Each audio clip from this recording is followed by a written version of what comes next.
As your word in James chapter 1, verse 5 declares, if any of you lacks wisdom, you should ask God, who gives generously to all without finding fault, and it will be given to you. Today, we humbly ask for that wisdom. May it lead our thoughts, shape our words, and direct our actions as we deliberate on laws and policies that will define the future of our beloved country. We thank you for the privilege of public service, for the opportunity to serve our kababayans and to be instruments of change for their well-being. Remind us always that it is not a privilege for personal gain, but a sacred calling to uplift the lives of others. May we use this responsibility to bring comfort, hope, and lasting progress to our people. We pray for peace and unity in our land so that we may serve our country with one voice, compassion, and dedication. We also lift up to you our kababayans here and abroad. Keep them safe, strengthen their faith, and bless their families. Lord, we once again thank you for your endless love and grace. We entrust our country and our future in your mighty hands. In Jesus' name we pray, amen. Amen. The Secretary will please call the roll.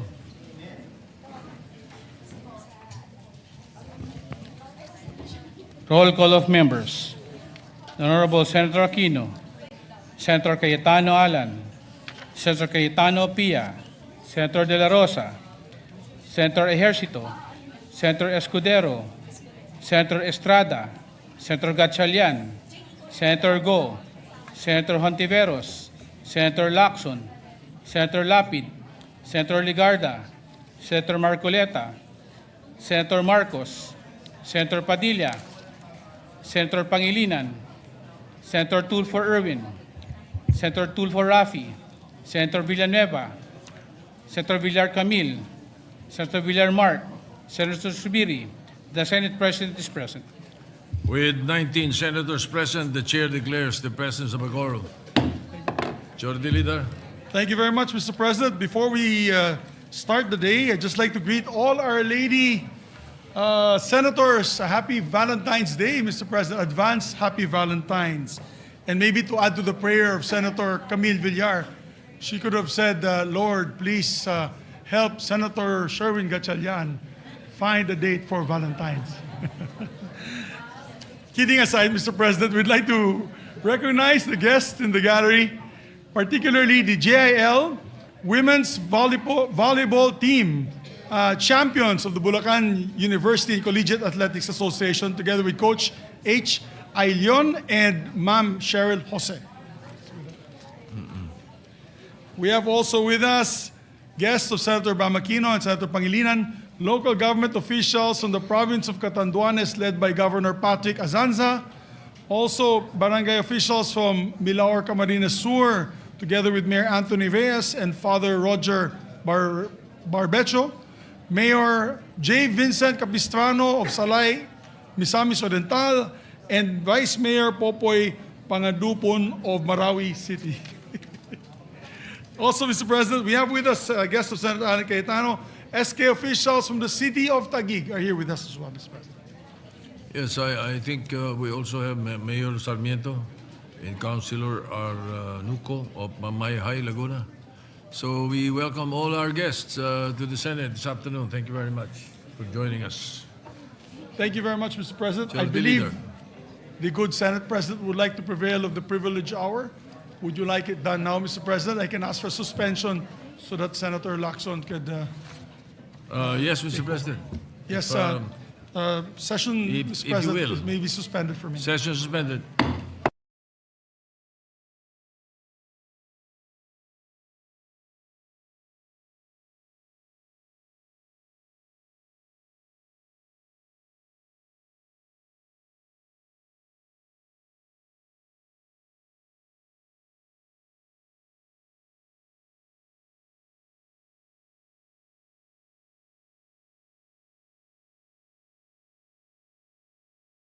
Before we recognize a distinguished Senate President, we'd like to also recognize an additional guest of Senator Aquino. Vice Mayor Julius Samson of North Sagaray, Bulacan is also with us, Mr. President. Mr. President, may we recognize our distinguished Senate President Vicente Soto III, to avail of the privilege hour, Mr. President. The Senate President, Senator Vicente Soto III, is recognized. Thank you, Mr. President. Thank you, my esteemed colleagues. Thank you for allowing me, before the reference of business, to be recognized for this. The first time I delivered a privilege speech in the Senate was August of 1992. And the topic, more or less, is connected to my topic today, which is my first privilege speech in the 20th Congress.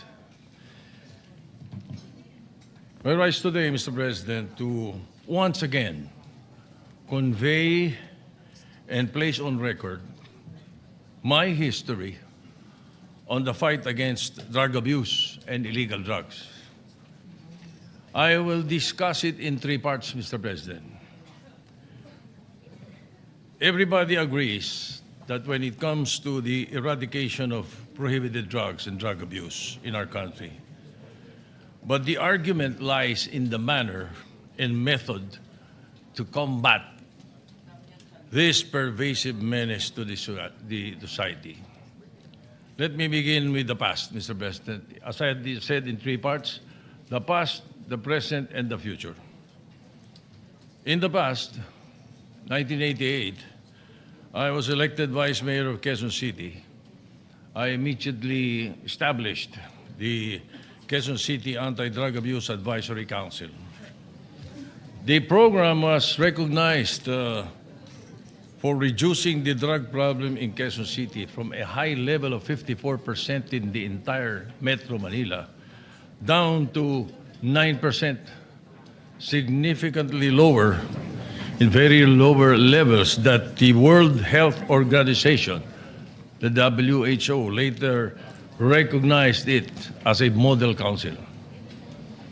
This is one of the reasons why I ran for the Senate in 1992, to author laws against illegal drugs and drug abuse.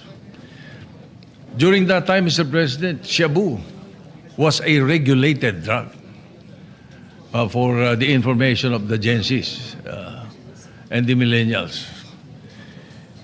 In 2002, I principally authored Republic Act 9165, or the Comprehensive Dangerous Drugs Act, which was enacted into law that year. It emphasizes rehabilitation for drug dependents, both voluntary and compulsory, and mandates drug education programs in schools and communities. Now, as a staunch and long-standing advocate against illegal drugs, I always convey that this battle must be holistic.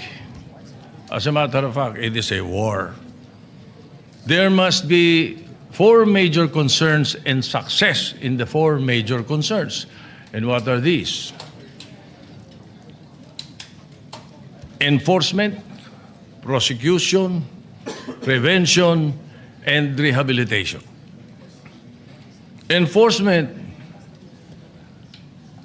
kahit ubusin mo, Mr. President, ang lahat ng pusher sa Pilipinas, lipulin mo, ilagay mo sa isang island, bombahin mo yung island. Kumuha ka naman, ipunin mo lahat ng droga sa buong Pilipinas. Cocaine, shabu, marijuana, designer drugs, heroin, lahat na. Pag sama-samahin mo sa isang lugar, sunugin mo lahat. You will not be able to eradicate it. Why? Because there are drug dependents. Hanggang may drug dependent, they will find substances to abuse. May contact cement, may Novain, may cough syrup. Yung napatay na professor sa UP, 17 stab wounds. Cough syrup high. Yung tao nung mahuli namin. And then, prevention. Prevention, Mr. President, unfortunately, is not integrated in the DepEd curriculum. while it should be a drug abuse resistance education program that should be incorporated in this, in the Department of Education. Grade 5, grade 6, grade 7. The then President Erap started it in 1998. With you as the, Mr. President, the presiding officer, Senator Lacson as head of the PAOK TF. But it died a natural death after President Estrada was removed. But then, it is a very important component. Prevention. And the only way to do that is in grade 5, grade 6, grade 7, drug abuse resistance education program. They will already know by that time, before they reach first year high school, that illegal drugs will be bad for them. Drug dependency will be bad for their family, for their future, for their health. And then rehabilitation, Mr. President. Rehabilitation should be lodged in the Department of Health. It is, as a matter of fact, lodged in the Department of Health based on the law that I have authored, Republic Act 9165. But we asked the DOH, are you doing it? Are you accrediting all the rehabilitation centers in the Philippines? Ang problema, may pinapasok sa rehabilitation center, Mr. President. After 6 months lalabas, pag after another 1 or 2 months, balik uli. Why? Because the profiling is wrong. Because the program being used is wrong. Hindi ho ganun kadali mag-rehab. We must find the profile, we must define the profile of the drug dependent. Ano man bagay sa kanyang rehabilitation program? Iba-iba po yan. Merong faith-based, merong 12 Steps Minnesota Model, merong multidisciplinary, merong therapeutic community which is being done in Bikutan and it's very successful. At yung eclectic, so, Mr. President, hindi po ganun kadali yun. So, again, why am I saying all this? Because I want to go into the present. Eto ngayon, pinanggit ko yung prosecution. As I go into the present, I mention now, I've read an article in the Inquirer entitled, "The Drug War Bows to Law," last January 6, 2026. It mentioned that for the period of January to May 2025, there are 284 drug-related acquittals from the Court of Appeals. January, February, March, April, May. 5 buwan lang, Mr. President. 284 drug-related acquittals from the Court of Appeals. This exceeded the whole 2018 acquittal from the Supreme Court and the Court of Appeals, which recorded 257 drug-related acquittals. In 2019, the appellate court recorded 944 acquittals. As mentioned in the article, this reveals a system inundated with cases, poorly built, that findings of guilt cannot stand. Appellate justices point to repeated violations of the chain of custody rule under Republic Act 9165. We somehow amended already Section 21 a few years ago because also in the law we incorporated there that it should be reviewed every 10 years. Now, Mr. President, as indicated in the budget notes of the Supreme Court for fiscal year 2026, the court posted a below-target disposition rate of 27%. Meanwhile, backlogs on pending cases ranging from 3 to 6 years increased to 87.7% for 2024. In the 2024 Judiciary Annual Report, there are 2,930 pending criminal cases in drugs courts in the e-court system. Mr. President, in the data from the Dangerous Drugs Board, which I was a chairman before, from July 2022 to December 2025, there were 169,534 cases filed for dangerous drugs seized with a total value of 100 billion pesos. 4,296 of these cases were dismissed. Upon interview with several court personnel in Manila, Mr. President, they've noticed that the information in cases filed seems to have templates. Parang pare-pareho. And there were instances that there is duplication in evidence used in different cases. So these weak cases may be results of poor coordination between the police and the prosecution. Nakakalungkot, Mr. President, but let me go back again to the past pagdating dito sa issue na to. When I established the Quezon City Anti-Drug Abuse Council, we had these 4 primary concerns which I studied and learned from abroad. The chief city prosecutor then, Pepe Erestain, assigned to me 12 assistant city prosecutors only to prosecute drug cases in Quezon City. And together with that, the head of NARCOM then, one of your batchmates, Mr. President, assigned to me a NARCOM contingent to handle enforcement. Ang problema, Mr. President, after a few months, sunod-sunod ang dismissal. Kaya ako binabalikan yung kwento ngayon eh. Sunod-sunod ang dismissal. Kinausap ko ngayon yung NARCOM at ang chief of police namin noon, si Colonel Rodolfo Garcia. Sabi ko, ano ba nangyayari? Bakit ba? And then I also talked to the prosecutors, the 12 prosecutors, city prosecutors headed by Fiscal Tomas. Sabi sa akin, Mr. Vice Mayor, hindi marunong mag-file ng kaso yung mga pulis mo. Kaya hirap na hirap kami. Inadi-dismiss. Yun ang sagot. Nung tanungin ko yung mga pulis at yung NARCOM agents, sabi ko, hindi raw kayo marunong mag-file ng kaso. Ang sagot po sa akin, hindi ho, nalalagyan yung mga prosecutor mo.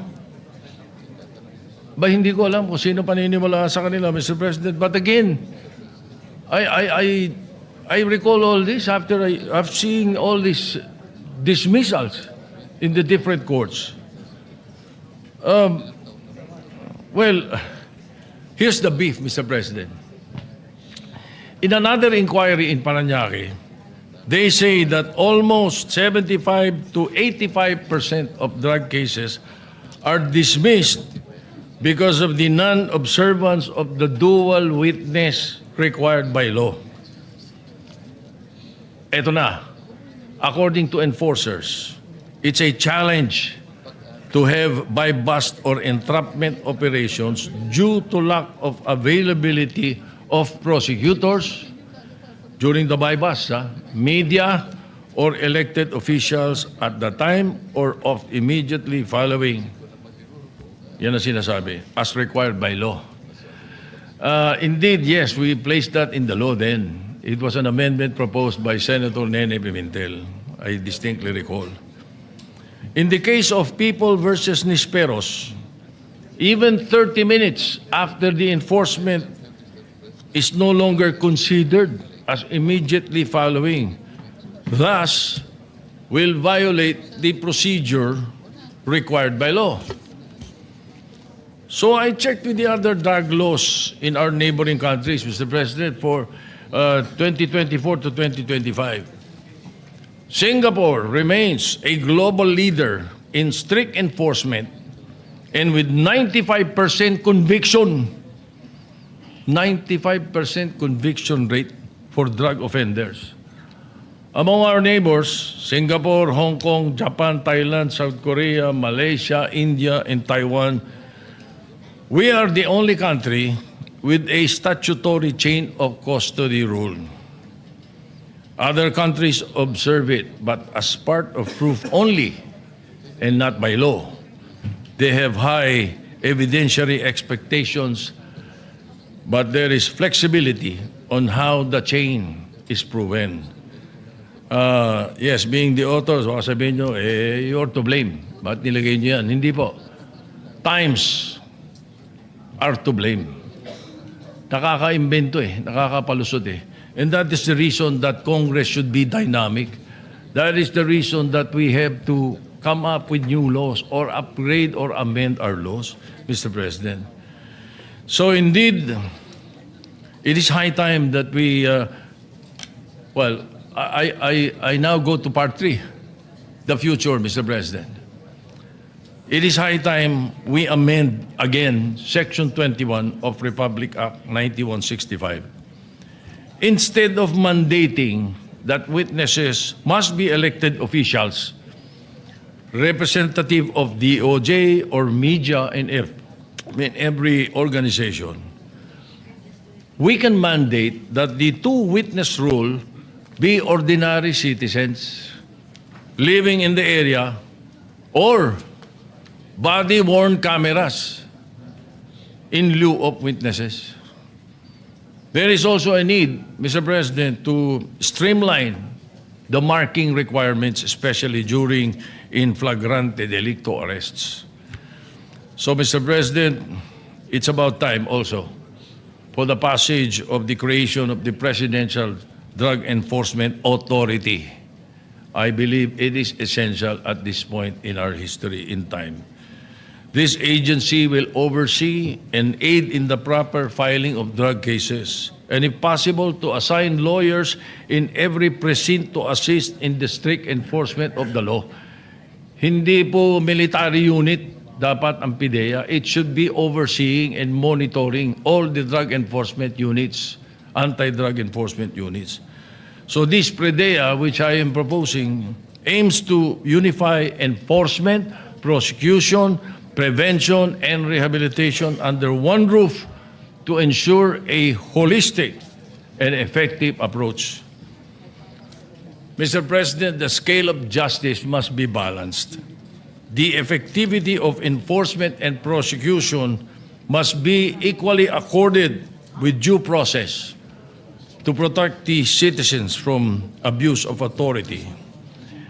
It is high time for a holistic reform in the whole of government approach to eradicate illegal drugs and drug abuse. So, Mr. President, that concludes my history in my fight against drug abuse and illegal drugs. Thank you, Mr. President. Thank you, Senate President Soto. Majority Leader. Mr. President, I believe that our distinguished Senator Macoleto would like to interpolate the good Senate President, if he may wish so. Yeah, Senator Marcoleta is recognized to Maraming interpolate. salamat po, Mr. President. Mr. Sponsor, kung sana po ay makakapagtanong po ng ilang bagay sa inyo pong privilege speech na binitawan sa hapong ito. Certainly, Mr. President, with pleasure.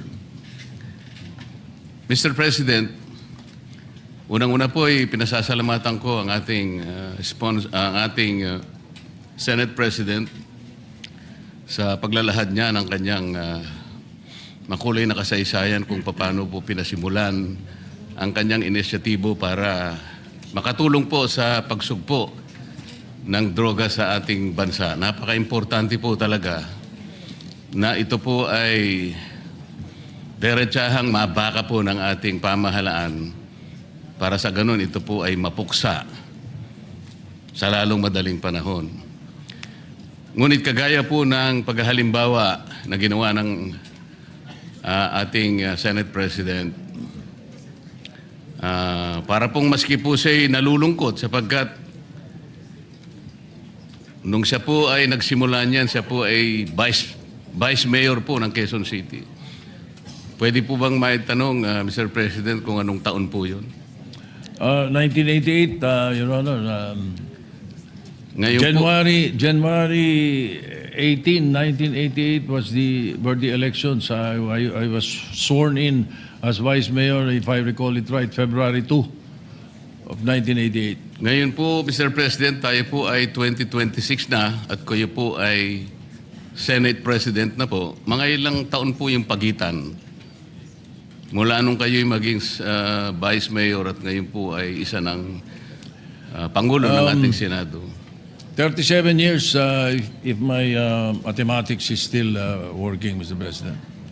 So, Ginoong Pangulo, sa halos 40 taong pakikipagbaka natin sa droga, na ngayon ay nalaman nating isa pa lang ating gagalang-galang na Senate President ang nagpasimula nito.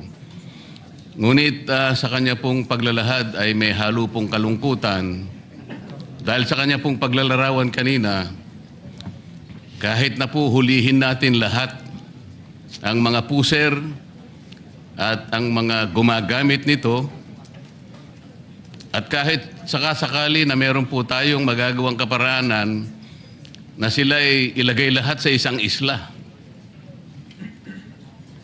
At meron po tayong karapatan at kakayahan na pasabugin ang isla na yon.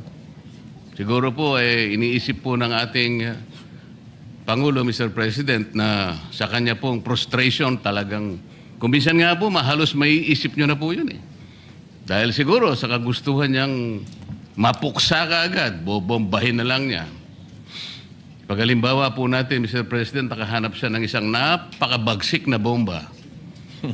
Talaga pong walang natirang isamang kaluluwa. Namatay po lahat, Mr. President. Pero sabi niya, hindi pa rin po sapat yun eh. Hanggat meron tayong lilitaw ng mga kababayan, sabi po niya, na dependent sa droga, mananatili pong magkakaroon tayo ng problema. Tama po ba yung aking pagkakarinig, Mr. President? Tama po yun, bagamat pagdating po doon sa issue ng human rights, yung akin po ay theoretical lang, na kapag kahit ubusin mo lahat ng puser sa Pilipinas, in a way, kung ika ngay may mong pasabugin sa isang lugar at mawala sila lahat, theoretical lang naman yun. Alam ko po yun, Mr. Ika nga ganun pa rin, magkakaroon pa rin ng hahanap pa rin po sila kung meron kang drug dependent. Kaya nga ho, ang totoo po niyan, kapag nasawata natin ang drug dependency, ang bigat nga, mas mabigat sa akin yung prevention and rehabilitation kaysa sa enforcement and prosecution kung tutuusin.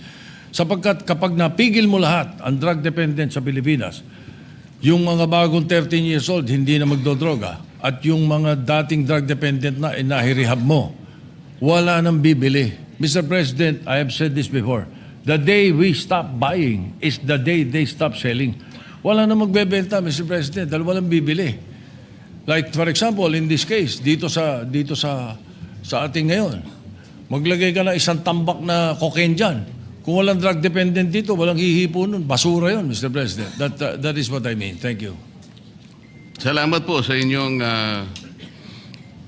pagpapaliwanag. Yun din po ang pagkakaintindi ko, Mr. President. Kahit na theoretically magagawa po natin yun, ay talaga po palang mahihirapan din tayo. Ito po paglararawan na lang na nakaya nating gawin. Kunwari, totoong lahat na nagawa po natin yun. Mananatili pong maharap po tayo sa problema dahil may babangon po pang mga iba pang mga drug dependents na ang pinagmumulan po nito ay marami pong mga problema sa buhay. Iba't iba pong kalagayan sa buhay. Halimbawa po, Mr. President, sa napakahirap pong kalagayan ng napakarami nating mamamayan ngayon, yung kanilang pong pagkain lang, Mr. President. Ngayon po, halos na doble na po ang presyo ng mga bilihin ngayon. Isama po nyo yung gamot, yung lahat po ng pangangailangan para mabuhay ka lang ng disente. Kaya kung minsan po nagagawa na ng mga tao para malimutan lang ang problema na kanilang kinakaharap sa araw-araw. Lalo pa nga, isama mo po ang kanilang mga anak. Kaya po sila nakakahanap ng paraan para malimutan siguro yung problema. So, kung hindi po natin maayos ang problema nating pang-ekonomiko, socio-economic problems, yun po talaga ang kausa. Yan po yung pinagmumulan ng problema kung bakit lumalala at lalong nagiging mahirap para bakahin natin ang problema ng droga. Sa makatwid, Mr. President, hindi lamang po yung actual na paghuli sa mga gumagamit ng droga, i-reinforce natin ang mga batas, i-prosecute natin, i-rehabilitate. Kinakailangan po nating puntahan yung pinagmumulan muna ng problema kung bakit nagkakaroon ng mga taong sapilitang gumagamit ng droga. Sa makatwid, lalong mas malaki po yung problema ang kinakaharap natin. Hanggat hindi po natin na isasaayos ang napakaraming problemang bumabalot sa ating bansa, mananatili po na magkakaroon at lalo pa pong magkakaroon at dadami pa ang mga taong maghahanap ng pansamantalang pagtatakip ng kanilang problema. Yan nga ay sa pamamagitan ng paggamit ng droga. Tama po ba ang aking assumption, Mr. President? Yes, Mr. President, maraming salamat po. Maganda yung napunto ninyo sapagkat you are absolutely right. But hayaan niyo pong dagdagan ko. Ano? At hindi lang yung ikang escape ang pinag-uusapan dito. As a matter of fact, thank you for reminding me because if I am asked, may mga drug dependent hanggang ngayon, drug dependent pa rin kahit ubos na droga. Ano ba problema? Ayan ang tatanong. Ano ba ang pinagsisimulan niyan? Mr. President, I have used an acronym, PEACE, P-E-A-C-E, to describe it. And that encompasses and includes what the distinguished gentleman from Tarlac said, Senator Marcoleta. Tama po yun. Because P stands for peer pressure. Yan po isa sa mga dahilan. Sa eskwela, sa barkadahan, naku, pag hindi ka sumubok, ganito. Isa po yun. Yung E sa peace stands for escape. Yun mismo yung sinasabi ninyo. At yun ang isa sa mga dahilan. Parang escape po yan. Nakala nila, makakatakas sila sa problema nila, makakatakas sila sa kahirapan nila, sa pamamagitan nito. Mali po. Lalong nadodoble ang problema nila. Yung A naman sa peace stands for availability. Napakalaki hong negosyo nito. Ito po, bilyon-bilyones na dolyares na negosyo ito. That's why these people, these drug lords, these drug pushers, especially high-level drug traffickers, will make it available in your streets, in your homes, in your schools, everywhere. They will make it available. At kukumbinsin kayo na sububok at malulung dito sapagkat negosyo po ito. It's a $1 trillion industry in the world. Yun naman pong C sa peace is curiosity. At yun ang pwede nating iwasan doon sa sinasabi kong prevention sa Drug Abuse Resistance Education Program ng mga kabataan. Curiosity po ang simula nung iba. At yun namang E sa peace is emptiness. Kapag walang pagmamahal, pag walang Panginoon sa puso mo, Panginoon, pag walang ang Diyos sa puso mo, iyon na tinatawag nga na emptiness, malamang malulung ka sa ipinagbabawal na gamot. Yun po ang isa sa mga binabanggit ko lagi. Kaya po, salamat at nabanggit nyo yung mga dahilan na yan. At yan hindi madaling harapin, hindi madaling solusyonan. As a matter of fact, it has to be an ongoing fight. It is a war. And I always say, Mr. President, in this war, the best fighting unit against illegal drugs is the family. Kaya po, paulit-ulit ko pong sinasabi po yan. Salamat po. Salamat din po sa karagdagang paliwanag, Mr. President. Talagang yung P, pressure po talaga.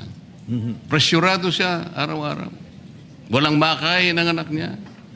Walang magamit sa napakarami pong pangangailangan sa buhay. Litong-lito po siya. Talagang pressure po yun. Yung E, Ano na po yung A, Mr. President? Escape. Escape. Akala po niya, makakaiwas siya. Akala po niya, magagawa niya ng paraan, maiwasan niya na lang sapagkat hindi po niya mapunan ang pangangailangan talaga sa araw-araw.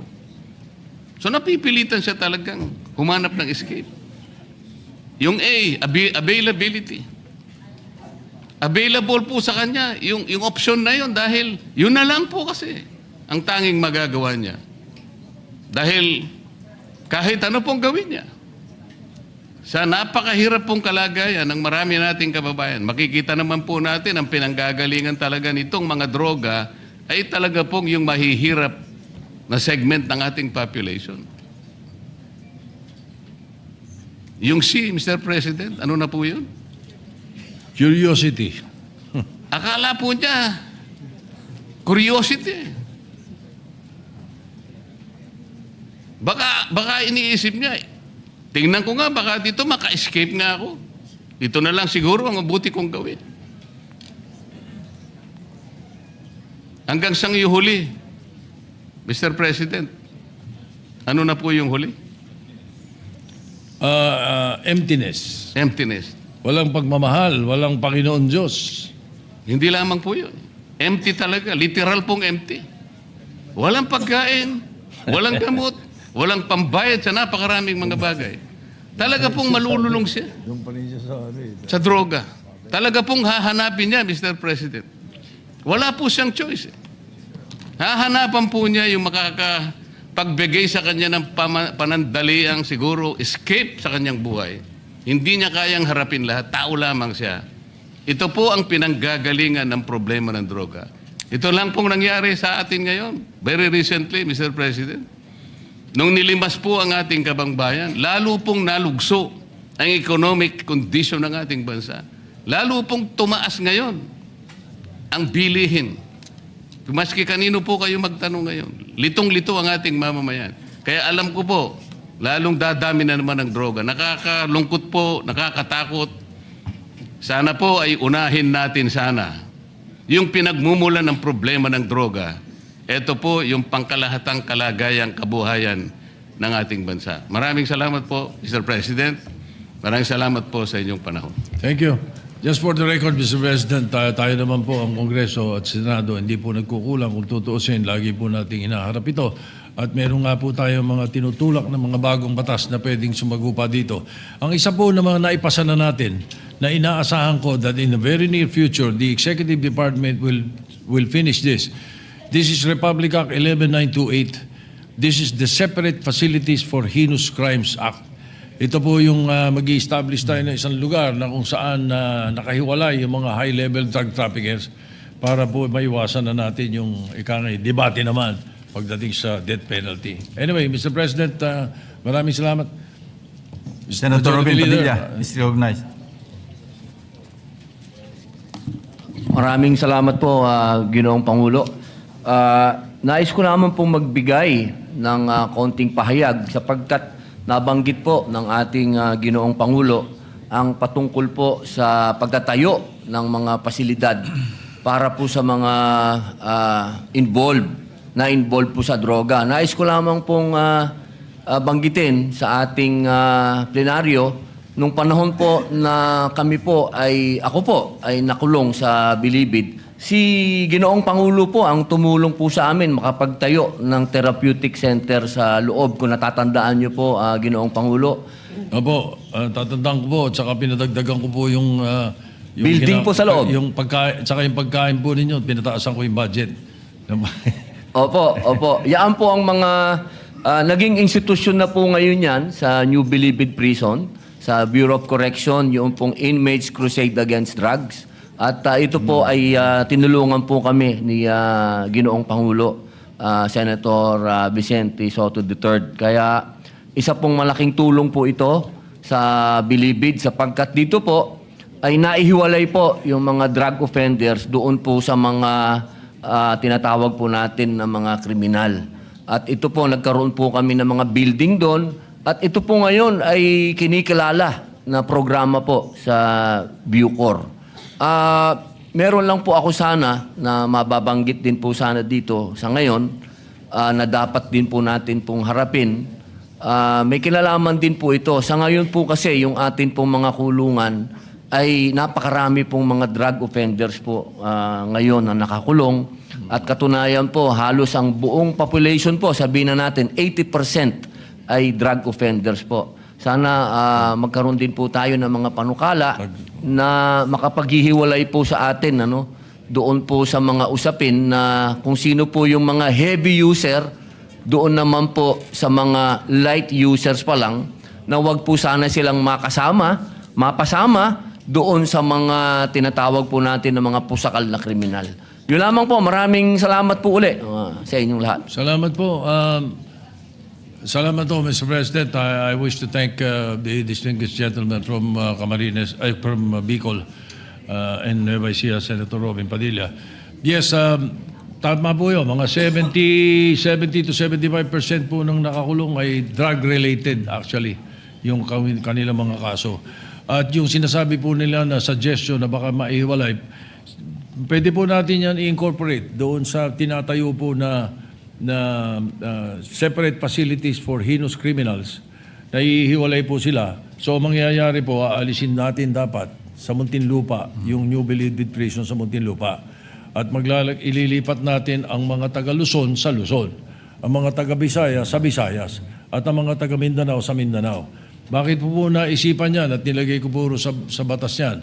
Sapagkat ang nabalitaan ko, at ito po ay mapapatunayan ng ating kaibigan at ating kasamang senador, Mr. President, na kapag ang isang PDL or person deprived of liberty ay hindi na dinadalaw ng pamilya, yan po ay based on my research at saka pag-aaral po yan. Marami pong inabot ang sa akin ng Department of Justice during that time. Sa matter of fact, binigay ko po kay Senator Frank Rilon yan nung araw when he was Secretary of Justice, na kapag hindi na dinadalaw ng pamilya, doon nag-uumpisang magloko yung PDL. Doon na nakakasama ng mga gang, na barkada, na siguro po ay mapapatunayan ito ni Senator Padilla. Totoo po yan. Opo, ako po'y sumasang-ayon sa atin pong Ginoong Pangulo. Sa katunayan po, nung 19th Congress, ako doon po ay nagsulong ng regionalization. Totoo po yun. Kapag ang tawag po namin dyan, mga tawid dagat. Kapag ang tawid dagat po ay hindi na nadalaw, eto na po, nagkakaroon na po ng mental health issues na po talaga. At nauuwi na po ito minsan sa pagiging buryong. Yun po ang tawag namin doon. Pag naburyong yan, ay pwede na po yan talaga minsan mag-amok o manaksak. Opo. Yan po yung mga talaga mga tunay na problema. At napakaganda pong marinig na ito po ay pag-uusapan po uli. At inshallah ay magkaroon po ng batas na maging regional na po talaga ang Bilibid. Sa ngayon po, ito'y nandoon na. It's a matter of the Executive Department executing it now. Kasi nga, tama yung binanggit nila. At sumasang-ayon siya sa sinabi namin, sumasang-ayon din po ako sa kwento niya. Sapagkat kapag ikaw ay, ang isang PDL ay taga Sultan Kudarat, paano kang bidalawin sa Muntinlupa? Baka once a year hindi ka madalaw noon. Lalo na kung ito'y kapos. Kapos. At karamihan sa ating mga kababayan doon ay kapos. So pag hindi na dinadalaw, yun ang nag-umpisa. So dali natin sila sa Mindanao, yung mga taga Mindanao. Taga Visayas sa Visayas. At yung mga taga Luzon sa Luzon. Ang mangyayari po niyan, at sineperate po natin yung mga loko, yung mga heinous criminals, sineperate natin yan. Yung Muntinlupa po, 324 hectares, tama ba? 324 hectares po yun. Ang laki pong ginhawa sa gobyerno to. Kung ito'y gagawin na lang natin, imbis na NBP, gagawin natin itong yung University Belt. University Belt. Marami pong magtatayo ng mga eskwela at university ron. At magiging growth corridor po yan papunta sa south ng Luzon at ng Metro Manila. Malaking bagay po yun at I hope maumpisa na po yan. Ang alam ko, when Secretary Remulla was DOJ Secretary, they started already the groundbreaking for that. So Sana po matuloy at salamat sa inyong pagsuporta at pagtangkilik, Your Honor. Apo, maraming salamat po, Ginoong Pangulo. Meron lang po akong idadagdag, konti lang po doon. Nakapag-usapan din po namin ito. Totoo po yun ni Secretary Remulla nung siya po ang DOJ. Ni-request ko lang po sa kanya no, na sana i-maintain lang yung maximum prison na parang Alcatraz po, na wag namang gibain kasi historical, very historical po yung maximum prison, na kung ito po ay matutuloy, magkakaroon po ng paglilipat, sana lang po i-maintain lang yon sapagkat napaka-historical po nung main building po ng Bilibid. Maraming Museum. salamat po, Ginoong Pangulo. Pwede pong maging museum. Maliit na party lang naman po yan, so pwede po yung suggestion niya. Thank you. And again, 11928 was co-authored by Senator Mig Subiri, Mr. President, just for the record. Senator Joel Majority Leader. Villanueva is recognized. Mr. Yes. President, just very short, Mr. President, manifestation, and if I may just raise one question to our dear Senate President. First of all, at the onset, may I just put into the records of this August Chamber my sincerest thanks and gratitude and support to the privileged speech given by our Senate President. Just one thing that I'd like to raise that touched my heart is when the Senate President made mention not only about all this, the pressure, peer pressure, escape, availability, curiosity, and the last one was mentioned, yung emptiness, Mr. President. And emptiness stems from the fact that a person has no course or hope anymore to live and fight another day. And that's why dun po sila pumupunta. And binanggit po ng ating Ginoong Pangulo na napakahalaga ng pananampalataya, napakahalaga ng relationship sa Diyos, napakahalaga ng mayroon kang pinupuntahan at nakakausap through prayers, Mr. President. And I remember there was a time in the history of this country when we actually focus on moral recovery program wherein we involve religious groups, religious sectors. I have talked to so many people, Mr. President, and I don't know if our Senate President would agree with this representation. I have talked to so many people, and experts, etc., and our Senate President's been fighting this menace in our society for almost 40 years now. And they have been saying, Mr. President, maraming programa ang pumapalpak kahit na merong lugar, kahit mayroong building, kahit mayroong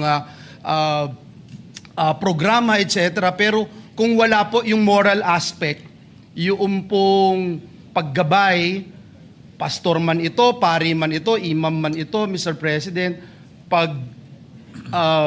bigay ng importansya sa relasyon niya sa kanyang Diyos, sa kanyang tagapagligtas, then it is impossible really to redeem and to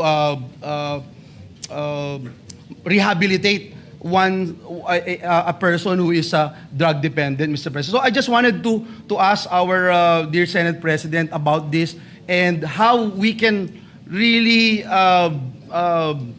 mas mapaigting pa, mas mapalalim pa yung pagkakaroon o pag-i-involve ng tinatawag na moral recovery program, Mr. President.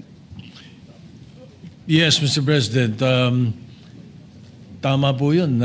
Iyan po isa sa mga pinakamahalaga na parte sa atin. Sa buong buhay, hindi lang tungkol sa droga, kundi sa kabuuan natin. Yung moral recovery ng ating bansa, we will have to focus on faith. Whatever religion we believe in, we must focus on faith. As a matter of fact, yun po sa sinasabi ko sa rehabilitation program, ang isa ho sa pinakamatalab, aside from therapeutic community, yung pong faith-based. Yung faith-based rehabilitation program, ang isa sa pinaka-effective na programa, Mr. President. And the moral recovery is immediate. Iba talaga kapag ang kausap mo ay ang Panginoon Diyos at talagang ibinubukas mo ang sarili mo at isinusuko mo sa Kanya. Malaking bagay po ang nangyayari at marahil we can think of a way of how we can incorporate it in the authority that I am proposing, the Presidential Drug Enforcement Authority. Because aside from the four major concerns that I mentioned, there is this new technique of alternative development. And perhaps after alternative development that we can use, we can also infuse moral recovery. Mas madali hong mako-convert yung mga drug dependent kung magkakaroon ng moral recovery program and faith-based as much as possible. Yes, Mr. President. Thank you. sir. Thank you, Mr. President. I will fully support that. And thank you, Mr. President, for that very clear answer, Mr. President, especially based on experience by our Senate President. Importante ho na talagang maisapuso, masaisip, at talagang maintindihang mabuti ng isang mamamayan na ang kanyang buhay ay mahalaga at merong patutunguhan ang kanyang buhay kung meron siyang pagkilala at pananampalataya sa pinananaligan niya na Diyos. Maraming salamat, Ginoong Pangulo. Thank you, Mr. President. Salamat din po. Salamat po, Mr. President. Thank you. Majority Leader. Thank you very much. Thank you very much, our dear Senate President, for his privileged speech. Mr. President, I move that we refer to the Committee on Public Order and Dangerous Drugs the privileged speech of the distinguished Senate President together with all the manifestations and interpellations done after. Mr. President, Senate President, may is we recognized. please ask the Majority Leader to include also the Committee on Justice? Oh, yes, Mr. President, a secondary committee, Committee on Justice. So referred. Is there an objection? Hearing none, so referred. Thank you very much, Mr. President. Mr. President, I move that we take up proposed Senate Resolution number 297. I so move, Mr. President. Is there an objection? Hearing none. Asa na yun? 297, Mr. President. Resolution 297. Senate Resolution 1794. Or maybe before that, Mr. President, I move to withdraw that motion and proceed with the reference of business, Mr. President, so that we can put that clearly on the record. Mr. President, I move for the reference of business yeah. and withdraw the previous motion. Reference muna. Doon ako nakatingin eh.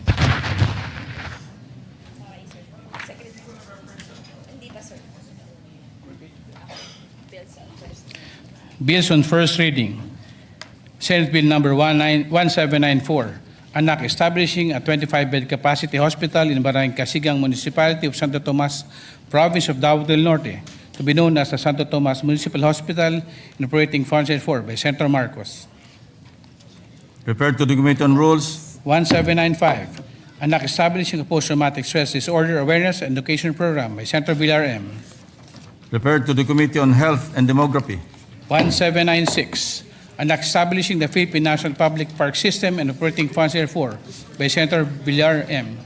Referred to the Committees on Urban Planning, Housing and Resettlement, Tourism, Ways and Means, and Finance. 1797, anak proclaiming the first Friday of March as Firefighters Recognition Day by Senator Villar M. To the Committee on Public Order and Dangerous Drugs. 1798, anak integrating a comprehensive study of Philippine history during World War II into the higher education curriculum by Senator Villar M. Referred to the Committee on Higher, Technical, and Vocational Education. 1799, anak ensuring gender-responsive and inclusive protocols and programming to address the gender-differentiated needs of women during emergencies, including public health concerns, pandemics, and natural and man-made disasters by Senator Villar M. To the Committees on Women, Children, Family Relations, and Gender Equality, Health and Demography, and Finance. 1800, anak establishing a green public recruitment program for all branches of government by Senator Villar M. To the Committees on Sustainable Development Goals, Innovation, and Futures Thinking, and Finance. 1801, anak mandating the formulation and implementation of programs on sleep disorder awareness by Senator Villar M. To the Committee on Health and Demography. 1802, anak promoting the use of baybayin as a tool for cultural development of the Philippines, providing for its promotion, protection, preservation, and conservation by Senator Villar M. Referred to the Committee on Culture and Arts. 1803, anak preserving the genius sports and games of the Philippines by Senator Villar M. Referred to the Committees on Culture and the Arts and Sports. 1804, and institutionalizing the appointment of economic and investment promotion officers in local government units, amending for the purpose of Public Act Number 7160 or the Local Government Code of 1991 by Senator Villar M. to the Committee on Local Government, 1805, and establishing a national high school in Barangay San Roque, Municipality of San Isidro, Province of Davao Oriental, to be known as San Roque National High School in appropriating funds thereof by Senator Go. to the Committee on Rules, 1806, anak enabling banks to expand service delivery channels through cash agents and providing guidelines therefore by Senator Marcos. to the Committee on Banks, Financial Institutions, and Currencies, 1807, anak further promoting renewable energy, amending therefore Republic Act Number 9513, otherwise known as the Renewable Energy Act of 2008, Republic Act Number 7160, otherwise known as the Local Government Code 1991, and for other purposes by Senator Marcos. to the Committees on Energy, Local Government, and Ways and Means, 1808, anak amending Republic Act Number 11697, otherwise known as the Electric Vehicle Industry Development Act, and for other purposes by Senator Marcos. to the Committees on Energy, Trade, Commerce, and Entrepreneurship, and Ways and Means, 1809, anak providing for the creation, organization, and operation of digital banks, amending for this purpose Republic Act Number 8791, otherwise known as General Banking Law of 2000. to the Committee on Banks, Senator Marcos. Financial Institutions, and Currencies, Additional reference. Additional reference of business. President's first reading, 1810, anak strengthening the Commission on Elections by increasing the manpower complement in field offices, providing office spaces separate, independent from local government units, and appropriating funds therefore, amending for the purpose Batas Pampasa bilang 881, otherwise known as the Omnibus Election Code of the Philippines, as amended by Senator Aquino. to the Committees on Electoral Reforms and People's Participation, Civil Service, Government Organization, and Professional Regulation, and Finance, 1811, anak converting the extension campus of the Cebu Technological University in the municipality of San Remillo, province of Cebu, into regular campus and appropriating funds therefore by Senator Aquino. Committee on Rules, 1812, anak converting the extension campus of the Technological University in the municipality of Tabuelan, province of Cebu, into regular campus and appropriating funds therefore by Senator Aquino. to the Committee on Rules, 1813, anak converting the extension campus of Technological University in the municipality of Tabogon, province of Cebu, into regular campus and operating funds therefore by Senator Aquino. to the Committee on Rules, 1814, anak converting the extension campus of the Cebu Technological University, Dan Bantayan, in the municipality of Bantayan, Bantayan Island, province of Cebu, into independent regular campus and operating funds therefore by Senator Aquino. to the Committee on Rules, 1815, anak creating the Department of Education, Northern Iloilo Division, and operating funds therefore by Senator Aquino. to the Committees on Basic Education, Civil Service, and Government Organization, and Professional Regulation, and Finance, 1816, anak providing for institutional, structural, and systemic defense reforms in further purposes by Senator Ligarda. referred to the Committees on National Defense and Security, Peace, Unification, and Reconciliation, and Finance, 1817, anak implementing a lifeline rate for internet services, amending for this purpose Section 17 of Public Act Number 7925, otherwise known as the Public Telecommunications Policy Act of the Philippines by Senator Marcos. to the Committees on Public Services and Finance, 1820, anak establishing a comprehensive integrated and sustainable integration program for overseas Filipino workers by Senator Villanueva. to the Committees on Migrant Workers and Finance, 1821, anak promoting the adoption of digital payments for financial transactions with the government and all merchants by Senator Villanueva. to the Committee on Banks, Financial Institutions, and Currencies, 1824, anak defining and penalizing racketeering influence and corrupt organizations, providing civil remedies and forfeiture of illegally acquired assets and for the purposes by Senator Marcos. to the Committee on Justice and Human Rights, 1825, anak exempting the importation of medical supplies and equipment from customs duty and value-added tax by Senator Marcos. to the Committees on Ways and Means, and Health and Demography, 1826, anak strengthening the government procurement, amending for the purpose Republic Act Number 12009, otherwise known as the New Government Procurement Act by Senator Marcoleta. to the Committee on Finance, 1827, anak amending Section 15, 21, and 25 of Republic Act Number 6770, otherwise known as the Ombudsman Act of 1989, and providing funds therefore by Senator Marcoleta. to the Committee on Justice and Human Rights, 1828, an act further strengthening the Anti-Money Laundering Act, amending with the purpose Republic Number 9160, otherwise known as the Anti-Money Laundering Act of 2001, as amended by Senator Marcoleta. to the Committees on Banks, Financial Institutions and Currencies, and Justice and Human Rights, 1829, an act to further combat financial fraud perpetrated against public funds, allowing private individuals to institute actions for false claims on behalf of the government by Senator Marcoleta. to the Committee on Justice and Human Rights, 1830, an act mandating accessibility, inclusivity in all tourism sites for persons with disability and senior citizens, operating funds therefore and for the purposes by Senator Tulfo E. to the Committees on Tourism, Social Justice and Welfare, and Rural Development and Finance, 1831, an act to establish a Philippine Coast Guard Academy, allocating funds therefore and for the purposes by Senator Marcos. to the Committees on Public Services, National Defense and Security, Peace, Unification and Reconciliation, and Finance, 1832, an act promoting entrepreneurship by initializing a financing program for micro and small enterprises through the Pondo sa Pagbabago at Pag-asenso Program and providing funds therefore by Senator Tulfo E. to the Committees on Trade, Commerce and Entrepreneurship, Economic Affairs, and Finance, Resolutions. Resolution number 291. Resolution directing the appropriate Senate committee to inquire in need of legislation on the status of production and publication of the Philippine map reflecting to the West Philippine Sea pursuant to Receipt Order number 29, within in view of ensuring the timely production, publication, deposit, and international notification thereof by Senator Marcoleta. to the Committees on Foreign Relations and Environment, Natural Resources, and Climate Change, 297, resolution honoring the life and legacy of Honorable Jose de Venecia Jr., expressing the deepest sympathies and condolences of the Senate upon the passing of the former Speaker of the House of Representatives and venerable statement by Senator Gatchalian. to the Committee on Rules, Majority Leader. Thank you very much, Mr. President. Mr. President, I move that we consider proposed Senate Resolution number 297. Mr. President. Senate,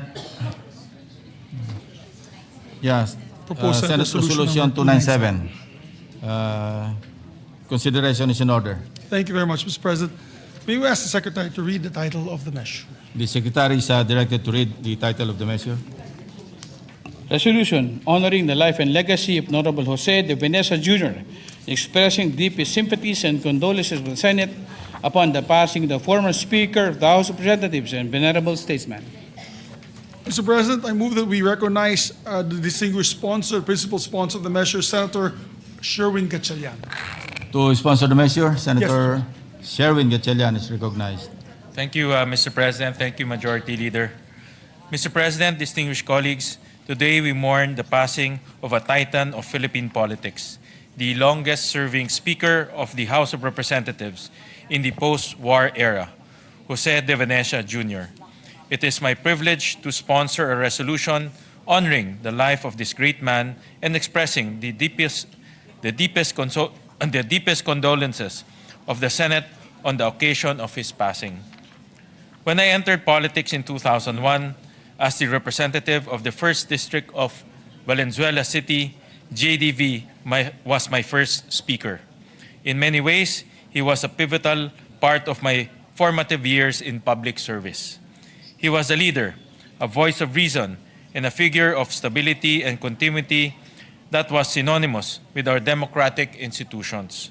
Indeed, many would seek to emulate him as one of our nation's great parliamentarians and peacemakers, and an instrumental figure in organizations such as the International Conference of Asian Political Parties and the Asian Parliamentary Assembly.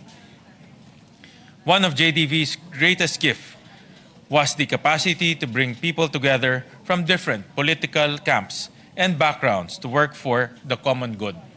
He was the architect of the Rainbow Coalition and the Sunshine Coalition, which were critical to ensuring the stability of government during turbulent times.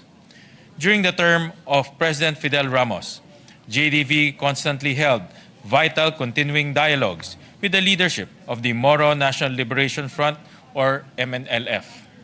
The efforts of the Peace Panel culminated in the 1996 peace agreement between the government and the MNLF. This is just one example of the flair for diplomacy and consensus building that made JDV a worthy champion for peace and progress. Ultimately, JDV's legacy is one of quiet service, of reliability, of building bridges between diverse peoples. It is a legacy that brought a sense of calm and stability to government, opening the door for lasting change, reform, and progress to make its way from the halls of Congress to the households of our countrymen. It is a legacy that influences my work in public service to this day. In closing, I would like to express my deepest condolences to Congresswoman Gina De Venecia and to the rest of the De Venecia family. You will always be in our prayers, and we thank you for the privilege of knowing Speaker JDV. We will always strive to honor this example. I know that his life will inspire future generations of civil servants to follow in his footsteps and work tirelessly for a more peaceful, harmonious nation. Thank you, Mr. President.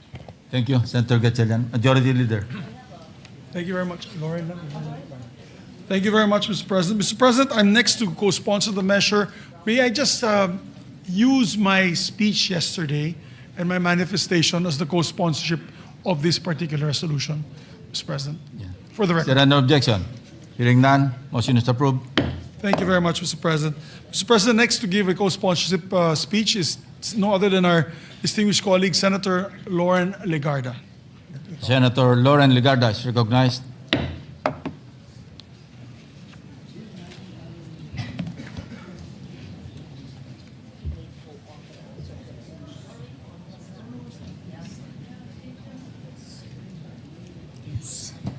Thank you, Mr. President. Parang kailan lang tayo ay nagbigay ng pahayag sa Senate resolution, maybe a year ago, when he was here.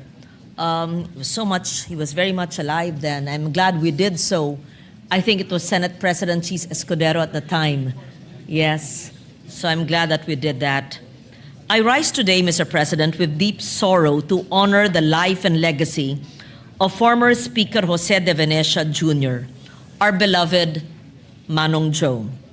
I extend my heartfelt condolences to Congresswoman Gina, Manay Gina to many, and the entire De Venecia family, including our colleague in Congress, former Congressman Christopher Toff De Venecia, who shared with him, with the nation, for so many decades. JDV was a statesman of rare vision. He was a journalist, a diplomat, a legislator, a global advocate for peace.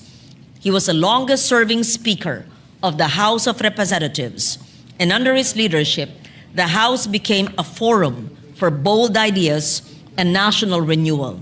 He believed in dialogue, in coalition building. Anong tawag nun? Rainbow coalition. Similar to what Majority Leader Migs Zubiri espouses, and in the power of consensus.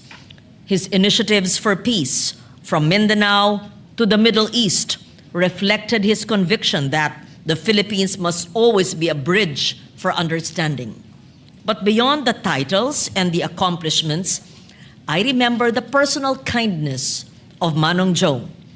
In 1997 and early 1998, yan, ang bata pa natin noon. When I first became a senator, still learning to navigate the world of politics, he believed in me. Hindi po ako siguro tatayo bilang senador dito ng pang-apat na termino kung hindi po niya ako pinili kasama ni Manay Gina at kasama si then President Ramos na masama sa kanilang lakas slate. In fact, nagtanggal pa po sila ng mga kabinete nila sa lakas para ma-accommodate po sa 12-man slate ang babaeng batang journalist at the time. He encouraged me to take the risk and quietly stood by me. I would not be here today if he had not given me that trust. What I will remember most are his simple words of encouragement, his genuine guidance, the way he made you feel that your work and your voice mattered. He was not one to impose, rather, he guided with gentle persuasion.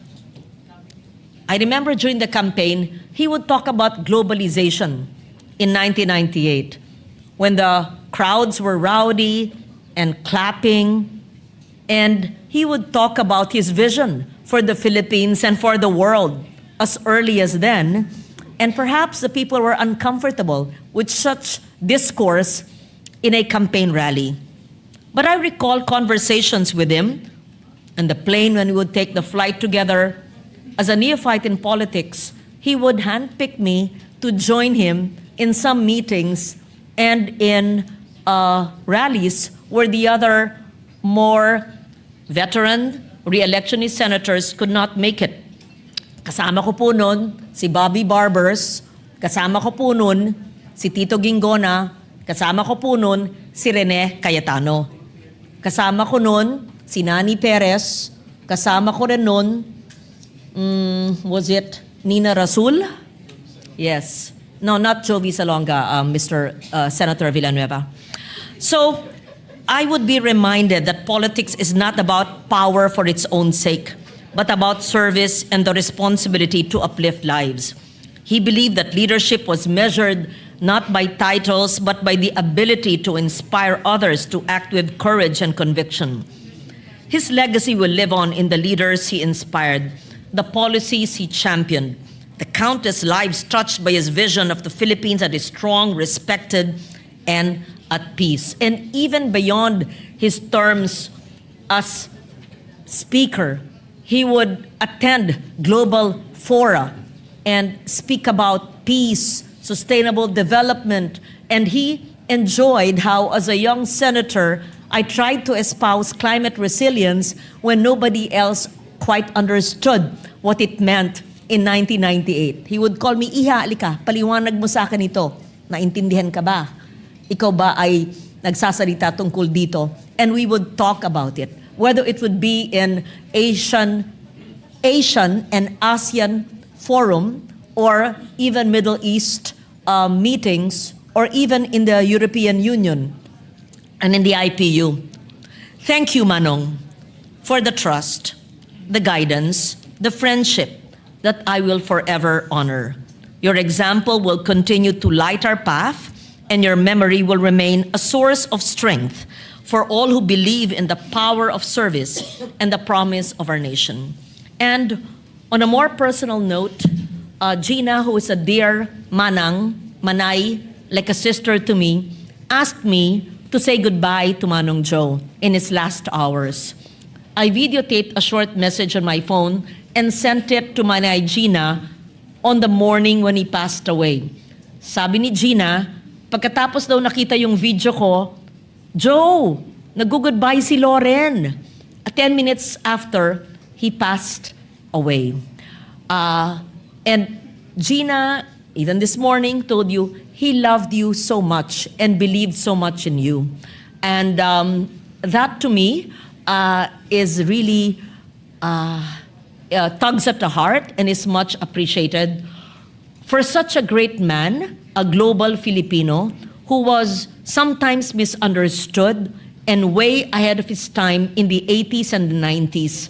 He also was the first, maybe, OFW who opened the doors for overseas Filipinos as well. There's so much that can be said about a great mind and a great man, and often quite misunderstood. Pero tuwan-tuwa po ako nung pinag-uusapan niya ang mga issues na bumabagabag sa mundo ngayon way back in the 1998 campaign. Rest in peace, Manong Joe. We love you. Thank you, Senator Ligarda. Majority Leader. Thank you very much, Mr. President. Before I recognize your distinguished colleague, Senator Joel Villanueva, I take assurance that he's now with his daughter, Casey De Venecia, who he was very fond of. And when she passed away at a very young age, when their house burned down, he never stopped thinking about her. So I'm happy to take note that at least hopefully they're together in heaven, Mr. President, enjoying their life together that they missed out because of the early death of his daughter. Mr. President, I'd like to recognize our distinguished colleague, no other than Senator Joel Villanueva, to also co-sponsor the measure. Senator Villanueva is recognized. Thank you, Mr. President. Thank you, our dear Majority Leader. Mr. President, dear colleagues, we join all the members of this August Chamber in celebrating the life and legacy of the esteemed Jose de Venecia Jr., former Speaker of the House of Representatives, a pillar of Philippine lawmaking and a statesman whose imprint on our republic will endure for generations. We extend our deepest condolences to Manay, Tita Gina, Congresswoman Gina, Congressman Toff, and the entire family of Tito Joe. Let me first pay tribute to the great JDV for his many accomplishments. He served as House Speaker from 1992 to 1998, and again 2001 to 2008. The very first, Mr. President, to hold the speakership 5 times in separate terms. Among the landmark measures he authored are the Build, Operate, Transfer Law, widely known as the JDV Law, the Basis Conversion and Development Act, the New Central Bank Act, the Low Cost Housing Law, the Migrant Workers and Overseas Filipino Act of 1995. His advocacy, Mr. President, for migrant workers would later inspire this representation in crafting the Department of Migrant Workers Act. His legislative record alone would secure his place in history. But Speaker Joe de Venecia gave far more than laws. He gave leadership. Hence, I rise today, Mr. President, not only as a former member of the House of Reps, but as a grateful colleague who had the honor of working alongside him during his speakership from 2001 to 2008, a defining chapter in the life of our legislature and our country.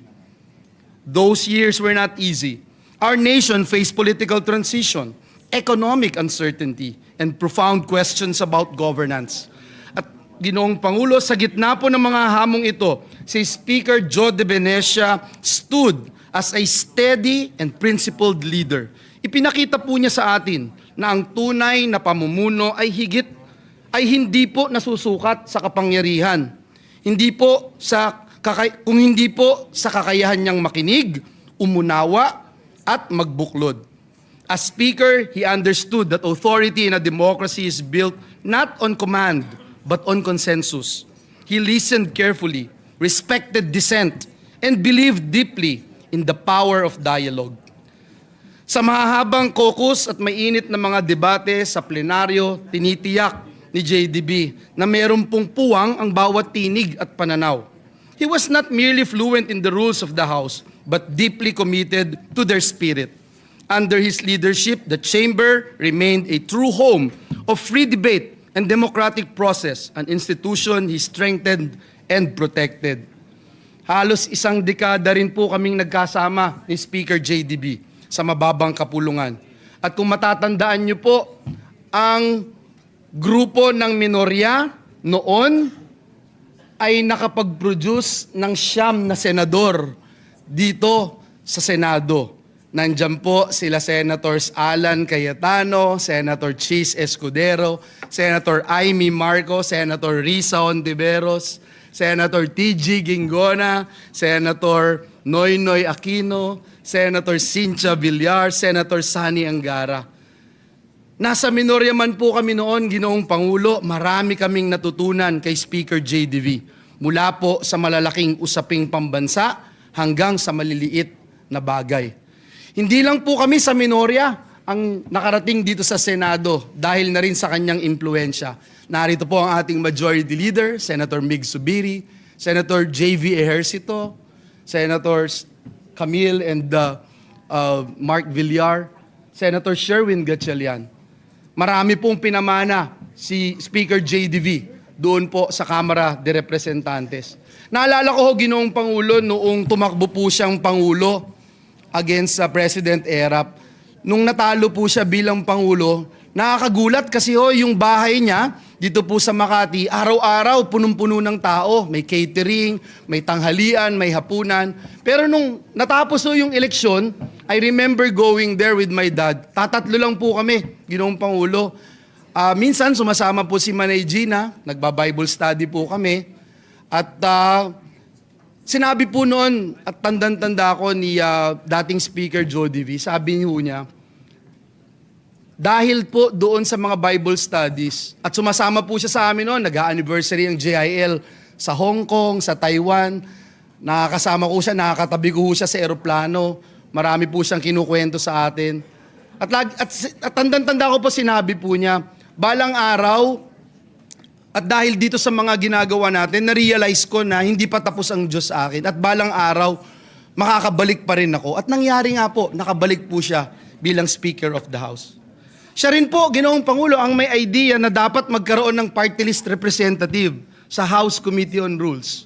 Kaya po, dumating yung pagkakataon nung 2002, ako ay kauna-unahang naging part ng Committee on Rules ng House of Representatives. Idea din po niya na dapat ang party list group ay magkaroon din ng representasyon sa Commission on Appointments. At nangyari din po sa biyaya at habag ng Diyos, tayo po ay naging kauna-unahan ding miyembro ng Commission on Appointments representing the party list group. At simula po nun hanggang ngayon, lagi na pong may party list representative doon po sa Commission on Appointments. Beyond the gavel and the title, Speaker De Venecia, Mr. President, was a mentor. Hinikayat po niya ang mga nakababatang mambabatas noon. Lagi po niyang sinasabi ang importance ng pag-aaral, importante na makapagsalita ka mula sa iyong prinsipyo at laging tandaan na ang panunungkulan ay isang sagradong tiwala ng sambayanan. Marami po sa amin ang hinubog hindi lamang bilang mambabatas, kundi bilang tunay na lingkod bayan dahil sa kanyang halimbawa. Today, Mr. President, with heavy hearts, we join this august chamber united in remembrance and gratitude. We honor a life devoted to service, to country, to institution, and to democratic ideals. Ang kanya pong pamana ay mananatili sa mga batas na kanyang itinaguyod, sa kamara na kanyang pinatatag, at sa mga leader na kanyang hinubog. Thank you, Manong Joe, Tito Joe, Speaker Joe, for your leadership, for your wisdom, and for your lifelong devotion to the Republic. Hindi po kayo malilimutan ng sambayanang Pilipino. Maraming salamat, Ginoong Pangulo. Majority Leader. Very nice manifestation, Mr. President. Mr. President, I move also to recognize a distinguished colleague, Senator Jinggoy Estrada, to give his sponsorship of the measure. Senator Jingo Estrada is recognized. Thank you. Thank you, Mr. President. Mr. President, my dear colleagues, I rise today to co-sponsor proposed Senate Resolution number 297, honoring the life and legacy of former House Speaker Jose De Venecia Jr. and expressing deepest sympathies of this august chamber on the passing of a towering figure in Philippine politics, the husband of Pangasinan 4th District Congresswoman Manay Gina De Venecia. JDV shaped the face of politics and internal security.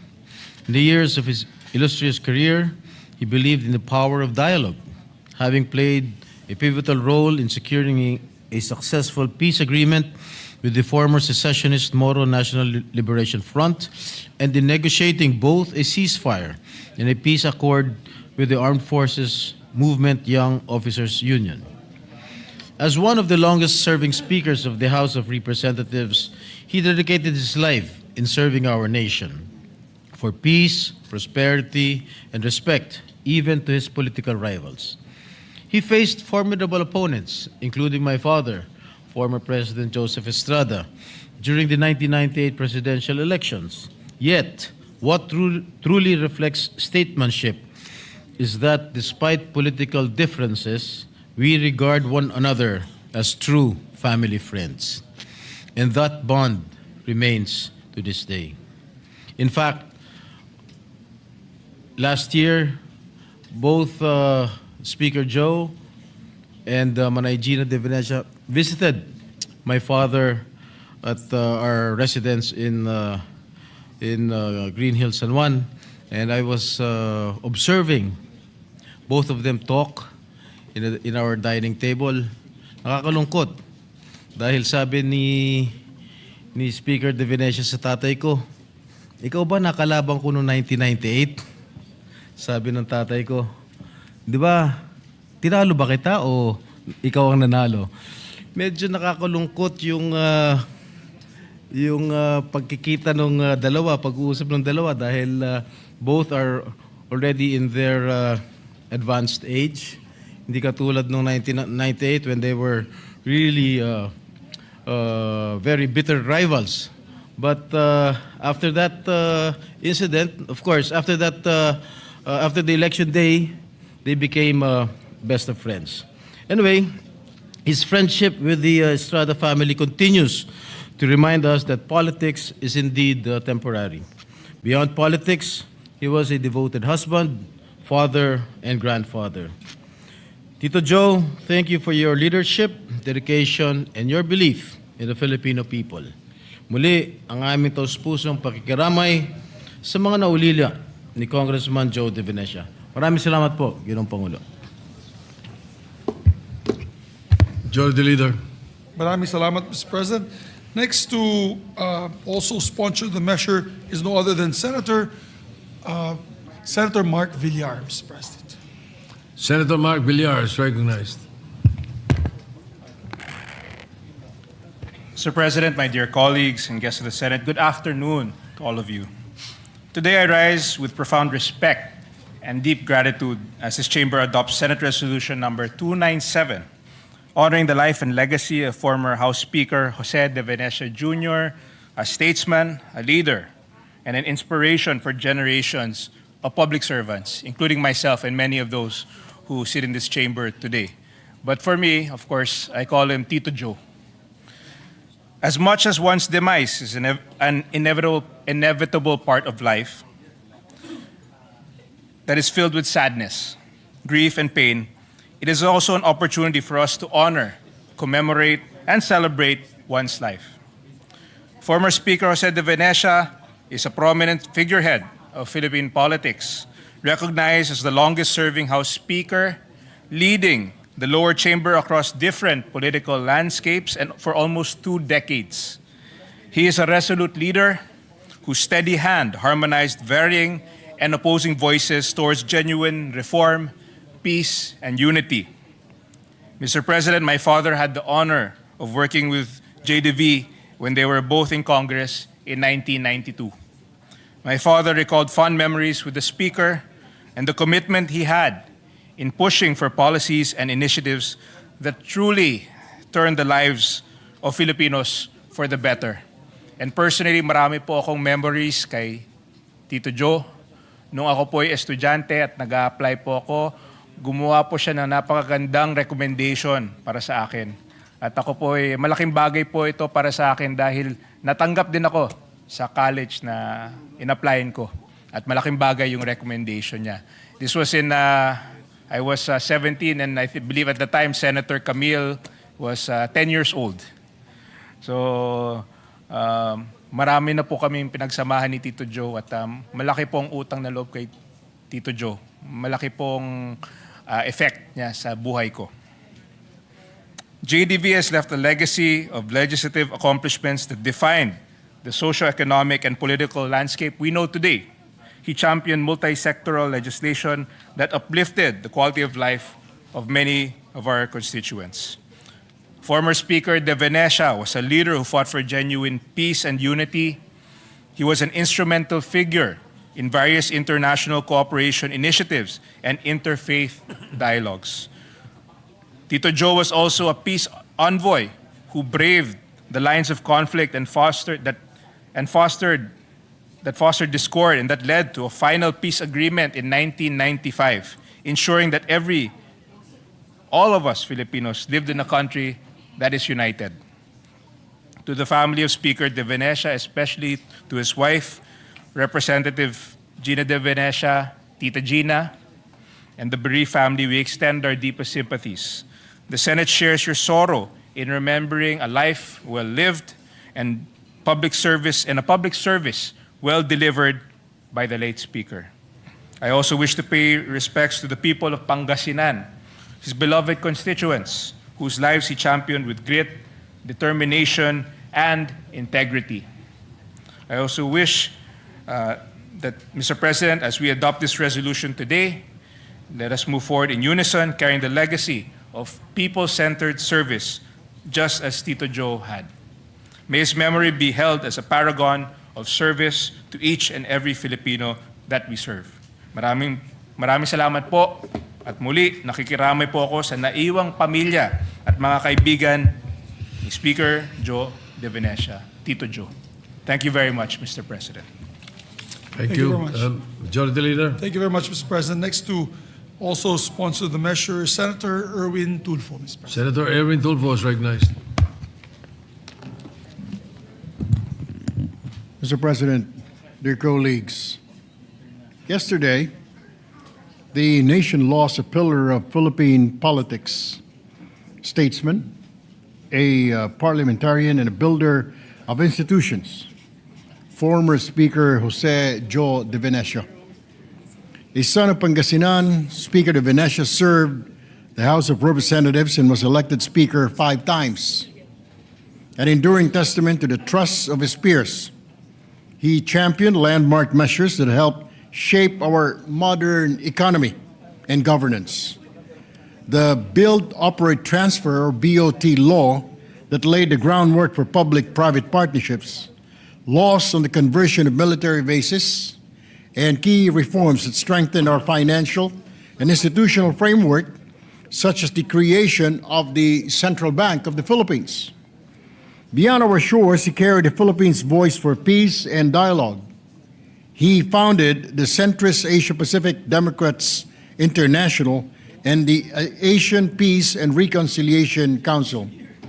He was a peace envoy during the Ramos administration and a special envoy for intercultural dialogue under former President Duterte's term. Many may not know it that Speaker Joe began as a journalist. He studied journalism at the Ateneo de Manila University and served as an editor of the Gaidon. He later worked as Manila Bureau Chief and Philippine correspondent for the Pan-Asia Newspaper Alliance and wrote on Asian affairs even before martial law. In the late 1960s, he co-founded the Radio Philippines Network, better known as RPN9, one of the pioneers of broadcast journalism in our country. As a journalist myself who later entered public service, I see Speaker De Venecia a familiar journey. The passage from telling the nation's stories to helping shape its direction, he understood the power of information, dialogue, and truth in building democracy. Behind the public record was a quiet life of service. He extended help to orphanages and homes for the elderly and was a steady source of support during calamities. His generosity reached not only Dagupan in Manila but communities across the Visayas and Mindanao region. Today, Mr. President, we honor a life spent in service of laws passed, bridges built between peoples, and help given without cameras. On behalf of the Senate, I extend our deepest sympathies to his family and loved ones. May his legacy remind us that public office is, above all, duty to build, to reconcile, and to serve. Thank you, Mr. President.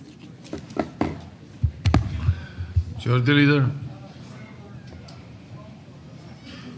Senator Bongo would like to also be recognized. Senator Christopher Bongo is recognized.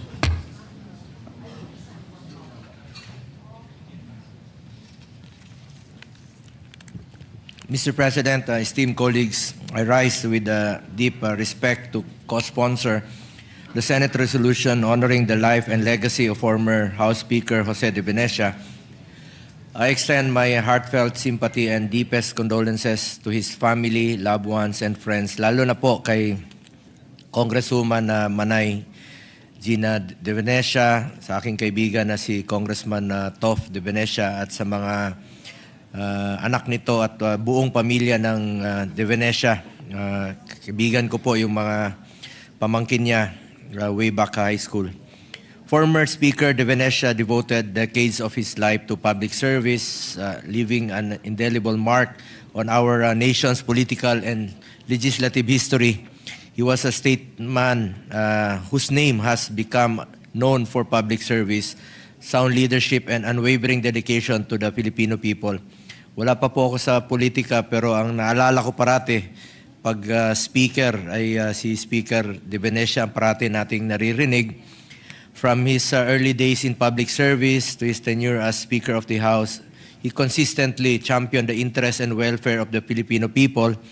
Under his leadership, the House of Representatives was not merely a legislative body, but a beacon of hope and an avenue for progressive change.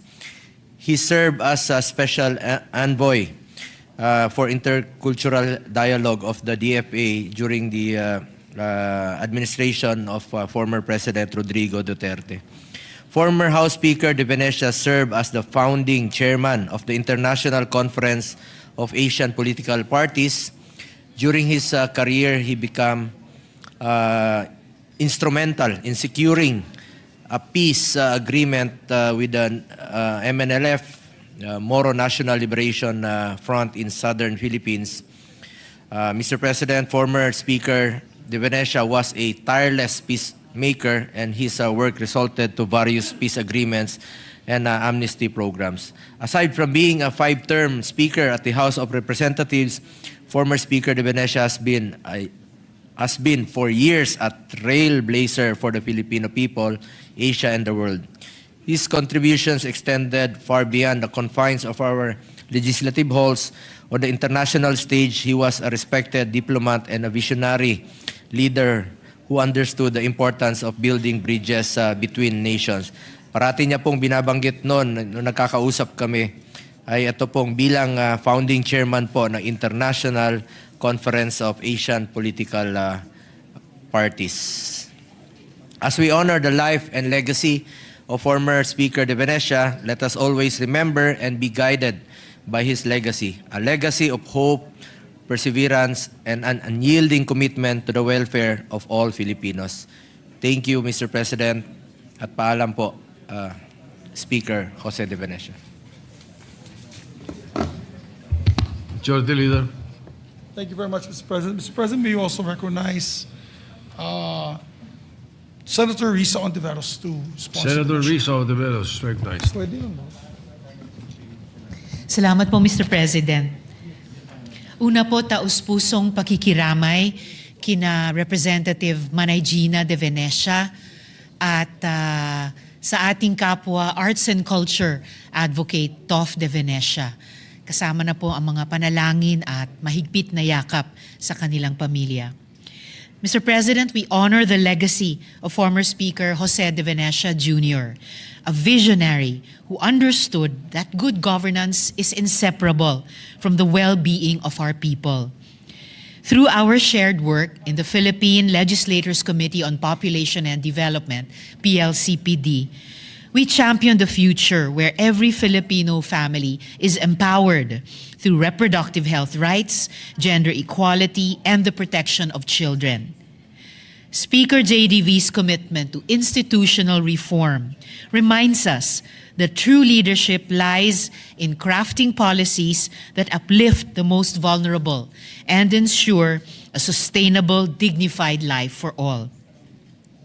It was during his term, one of his terms as Speaker, that the Cheaper Medicines Act was shepherded through the House, a piece of legislation that remains one of the most vital shields for our people against the high costs of falling ill. He understood that to truly empower the Filipino, we must first break the monopolies that keep life-saving drugs a luxury. Mr. President, Speaker JDV's Rainbow Coalition was more than just a political maneuver. It was a testament to his belief that unity is the primary engine of progress. whether from the same side of or from across the political aisle, one could not help but admire the sheer force of will he applied to the service of the Filipino people. Mr. President, minsan ko na pong ikunento ito dito sa Senado na nung tumatakbo po ako para sa re-election noong 2022, muli po akong bumisita kina Speaker JDV sa kanilang bahay sa Dagupan. Dahil kahit alam ni Speaker na hindi po ako sumusugal ng pera, bagamat sumusugal sa ibang mga bagay, sabi po niya sa akin noon, Risa, huwag ka nang magkampanya, sigurado ka nang mariri-elect. Sinagot ko sila noon, Speaker, hindi po ako naniniwala dyan. Wala pong sigurado, kaya puspusan po akong nangangampanya. Ang sagot naman po niya sa akin noon ay, o sige, ganito na lang. Pag ikaw natalo, babayaran kita ng 10,000 pesos. Pero kapag ikaw ay nare-elect, ikaw magbabayad sa akin ng 10,000 pesos. Pagkatapos ko pong ma-re-elect, paulit-ulit kong sinusubukang bayaran yung utang ko sa kanya. Sabi niya, iya, wag na. Ngayon, wala na po akong pagkakataong bayaran yung aking utang sa kanya. Pero, sa mga natitira ko pang taon at dekada ng buhay, babayaran ko po ang utang na loob ko kay Speaker JDV in ways that are worth much more than mere money. Today, Mr. President, through our Senate resolution, we bid farewell to a statesman who taught us that in the grand waltz of democracy, we must always keep dancing and moving forward together. Salamat po, Mr. President. Thank you, Senator De Veros. Majority Leader. Thank you very much, Mr. President. Mr. President, we'd like to also put on record that we'd like to, these following distinguished colleagues of ours, Senator Padilla, Senator Camille Villar, Senator Pia Cayetano, and Senator Kiko Pangilinan would like to insert to the record their co-sponsorship speeches of the measure, Mr. President, for the record. Therefore, we so inserted all the enumerated members of the Senate. Mr. President, before we act on the matter, I'd like to also move that all members be made co-author and co-sponsor of this measure, Mr. President. The motion is approved. All members are made co-authors. Mr. President, just my final say on the matter. A lot of us gave our private personal insights. Senator Risa has hers. I have had several. But I would like to just say for the record, while working with this distinguished statesman, and that's why probably he was a statesman, he had no mean bone in his body. As a matter of fact, pag may sumisigaw na sa plenaryo, naalala ko yun, iniinsulto na siya, pagbaba niya sa plenaryo, yayakapin niya. Hindi niya, how do you say, di papansinin or isasnabin niya. Di diretso siya dun sa taong yan, yayakapin niya at itatanong, ano bang may tutulo, ano bang problema, how can I fix the problem? Ganun siya. And I think, to a certain extent, he was one of the last few statesmen that we had left. Of course, we had Senator Juan Ponce Enrile, who passed away recently. We've had Senator Ed Angara, the likes of Senator Ed Angara, Senator Joco Arroyo, and now we have lost Senator Joe De Venecia to the annals of history with his death, Mr. President. But on a personal note, working with him was a pleasure because if there was a problem that we took to him to solve, he would call all of us, party leaders, and discuss it. And when some of the party leaders would say, gibain natin, pahirapan natin, wag natin bigyan ng pansin o yung mga batas o yung mga bills niya, wag natin ipapasa. He would always object and say, wag naman. He'd always say that, wag naman. Kausapin natin siya. Let's do what we can to help appease the situation. Ganun siya, hindi siya vindictive na tao. And that's what I will miss about him. And I think that type of leadership was what got him elected 5 terms, historic 5 terms in Congress, Mr. President, because he was very well loved, well liked, and I mentioned this yesterday, Mr. President. He allowed all of us to shine. That is why I'm here today. That's why several of our colleagues are here today, because he would never tell us to stop or shut up in the plenary. He will never send a party whip and say, if you do not stop, mawawala yung allowance mo, mawawala yung benefits mo, mawawala yung stature mo, mawawala yung position mo. Hindi siya ganong klaseng tao, Mr. President. And I can recall one time that the presiding officer was Raul Gonzales. Best friend yata ni Sen Ping yung si Congressman Raul Gonzales kasi naging Secretary of Justice yun nung hinahabol si Senator Ping. Oh, siya ikaw, best friend niya. Tama. I remember clearly, Mr. President, at that time, the Vice Chairman of the Committee on Appropriations was then from Iloilo. Congressman, he passed away already as well. What was the name? No, Iloilo City. Guimaras. No. Iloilo. He was former TESDA. Alam ni Senator Joel. Si Huco. Yes, Congressman si Huco, Mr. President. Kini-question niya yung budget. Siya po ay Vice Chairman ng APRO, which is, you're not allowed to do that in the House. Mortal sin yun kasi you're supposed to help the Chairman as Vice Chairman. But he was objecting to the budget. I don't know for what reason. I can clearly recall Senator De Venecia, as Congressman De Venecia or Speaker De Venecia coming to me and saying, kausapin mo si Congressman Bubuy. Sen Migs, ako, si Barbers, kinausap namin, ayaw talaga mag-budge. Instead of getting angry, he sent us one more time to talk to him, and he even approached him, but he did not budge si Congressman Siuko. That was the only time that Congressman, Presiding Officer, Deputy Speaker Raul Gonzales, on the podium declared Congressman Siuko was out of order and had him bodily removed because he would not allow the vote. Yeah, I remember that.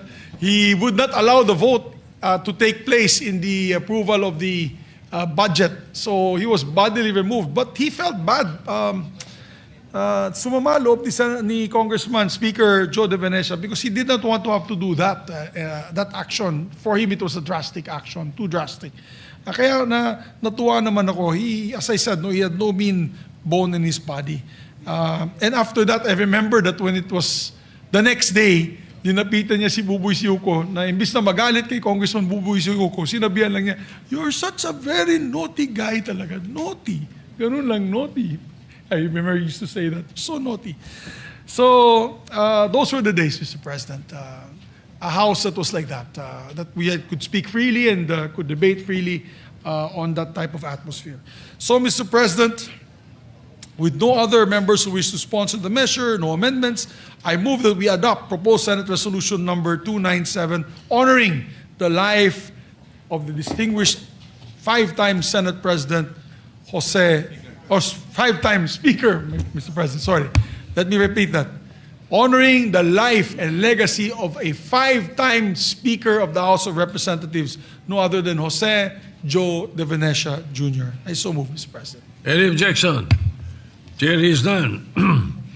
PS Resolution 297 is hereby adopted and approved. Thank you very much, Mr. President. And Mr. President, with your permission, could we give this? He will be having a eulogy in the House of Representatives on Monday. I'm sure you're invited, Mr. President, and several senators.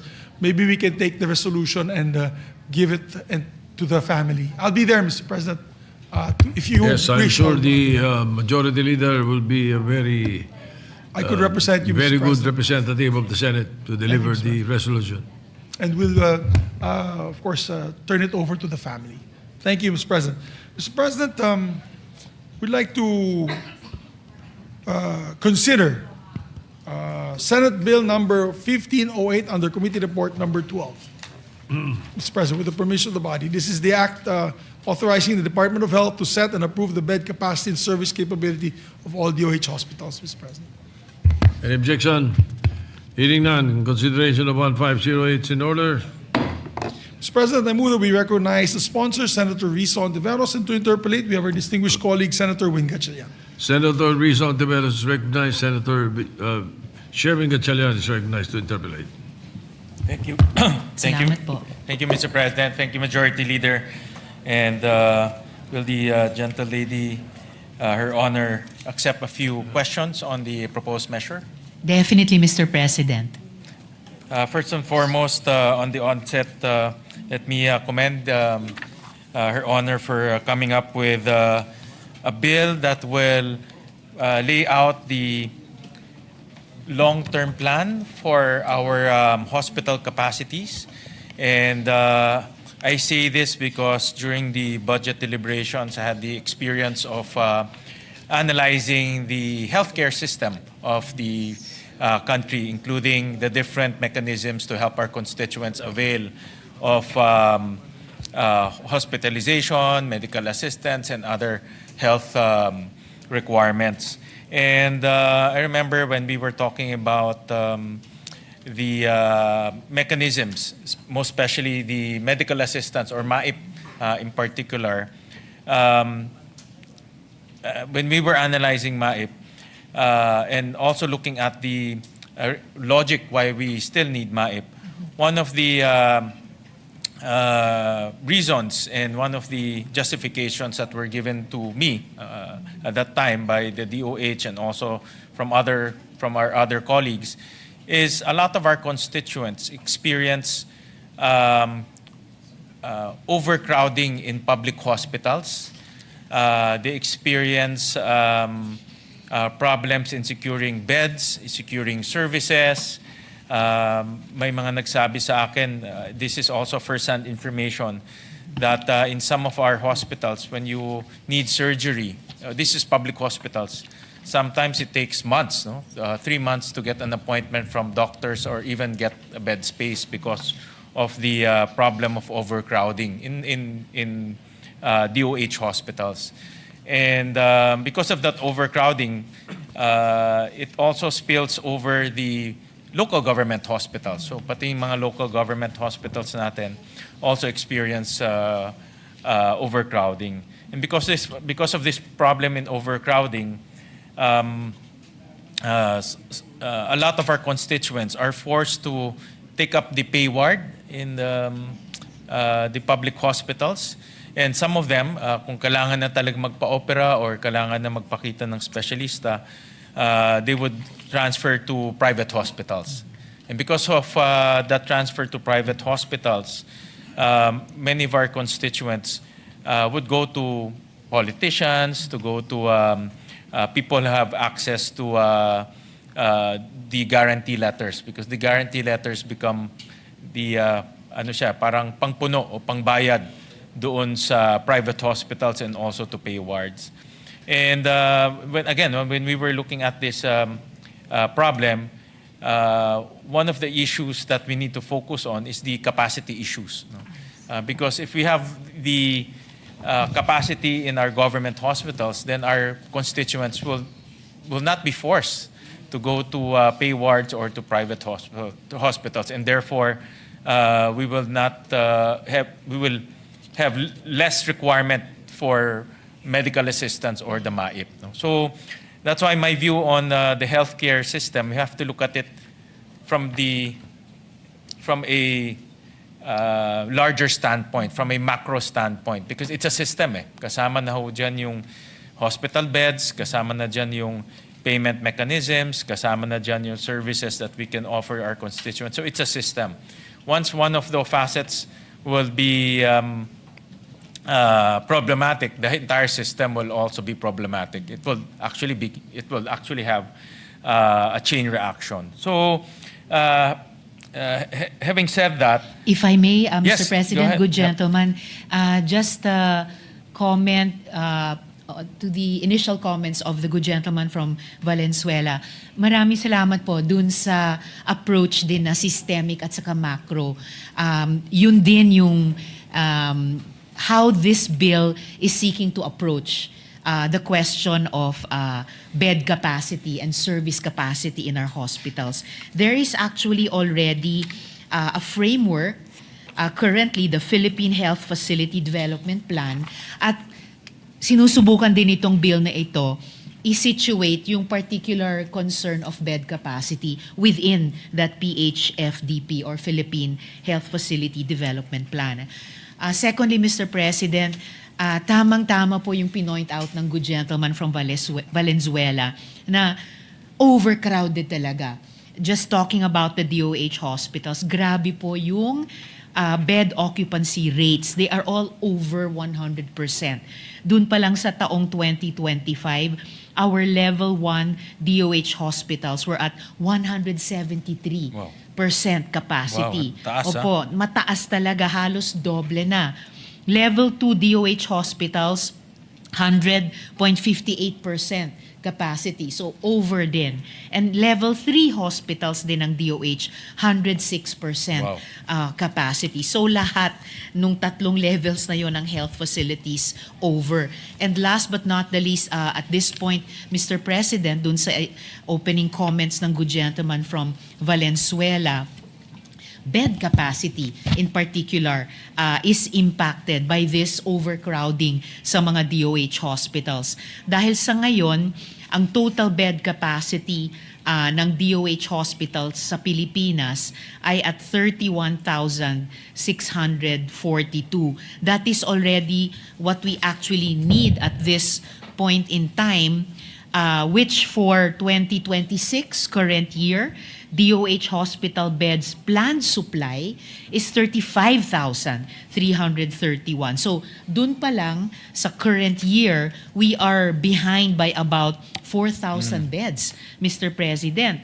At kung hindi po natin aaksyonan ito through a law on bed capacity na contextualized dun sa Philippine Health Facility Development Plan, by year 2040, kapag hindi natugunan at naaksyonan, yung ating bed capacity gap will rise from the current 114,251 to 188,943 beds, Mr. President. So dagdag kulang na 70,000 beds, Mr. President, by year 2040. Yeah, actually, yun yung mga tatanong ko, yung mga basic data, Mr. President. For now, parang nakikita ko the same story to with classrooms, Mr. President. Na Actually po, Mr. over the years, President. because hindi nakakapaggawa ang DPWH, kasi DepEd in budget, but DPWH yung nagko-construct,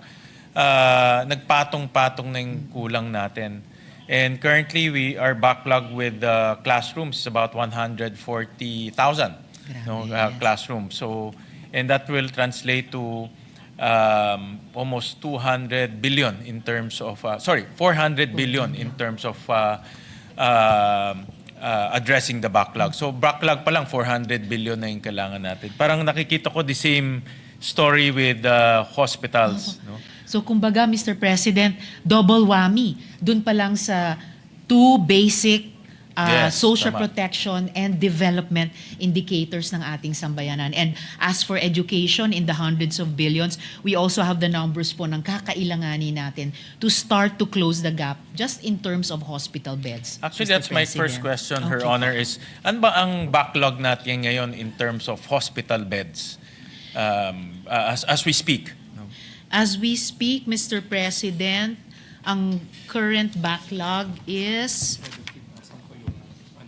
17,000 po ang unmet as of 2026. As of June 2025, Mr. President, a little more than half a year ago. And then you mentioned 17,000 ang backlog natin. Backlog, opo. And then for 2026, ilan po ang ipapatayo para ma-address po itong backlog? In 2026, in terms of hospital beds? Ito po yung targets natin, 2026, 35,331 target beds, which would be an increase from the 5,015 capacity or target beds? Okay, increase for 2026. At yung target beds na yon, increase of 5,015, would cost us, eto na po Mr. President, ang price tag, 32.1 billion pesos, Okay. Mr. President. So, if my notes are correct, ang backlog natin as of 2025 is 17,000. Opo. And then we will be constructing 35,000 for 2026. Tama po ba? So, in That's that right, word, Mr. in other words, mako-cover na natin yung 17,000 if ever ma-construct natin this 2026? We would still have a backlog, Mr. President, of about 12,000 kasi ang mai-increase lang as of this year would be 5,015 beds, Okay. Mr. President. Oh, great. So meron pa tayong backlog na 12,000 Opo, Mr. President. ang kukulangin. Yes. And that backlog of 12,000, how much do we need to fulfill that backlog? How much would we need? More or less lang, more or 12,000. less. Yung pong sinabing figure din po kanina, ito po, for 2026 to 2028, Congress would need to appropriate a total of 102.81 billion pesos to meet target bed increase, Mr. President. Okay. So kailangan ho natin 102 billion. Opo, Ang over laki the rin. next 2 years. Yeah, over the next year, just to catch up. This is only to catch up, Yes, no? Just to catch up, Mr. President. And then we're not even talking about yung, of course, if our population is growing, obviously the need for hospital beds is also growing. So hindi pa natin pinag-uusapan yung growth. This is only to catch up with our backlog. Based on current population, Mr. President. Mr. President, for honor, how will this bill address the backlog? I understand that it will be now there's the health facility development plan, which is parang roadmap to, no, on Opo, how Mr. to President. address the backlog and necessity. But how do we paano po yung process of addressing the backlog under this proposed measure? Ang magiging process po niya, Mr. President, is that Senate Bill 1508 seeks to authorize the DOH to set, adjust, and approve the bed capacities and corresponding service capability of all DOH hospitals administratively without requiring separate legislation. So this effectively would remove legislative bottlenecks that currently delay the expansion and upgrades, thereby improving the health system's efficiency and responsiveness, Mr. President. So in other words, Mr. President, if I understand it correctly, the DOH will now be authorized to look at the capacity issues. Is that correct? And then That's correct, Mr. President. and then propose under a plan Yes. a roadmap on how to finance all of these capacity requirements. Yes, Mr. President. The bill would authorize DOH to approve and adjust bed capacities and corresponding service capabilities of DOH hospitals through administrative issuances.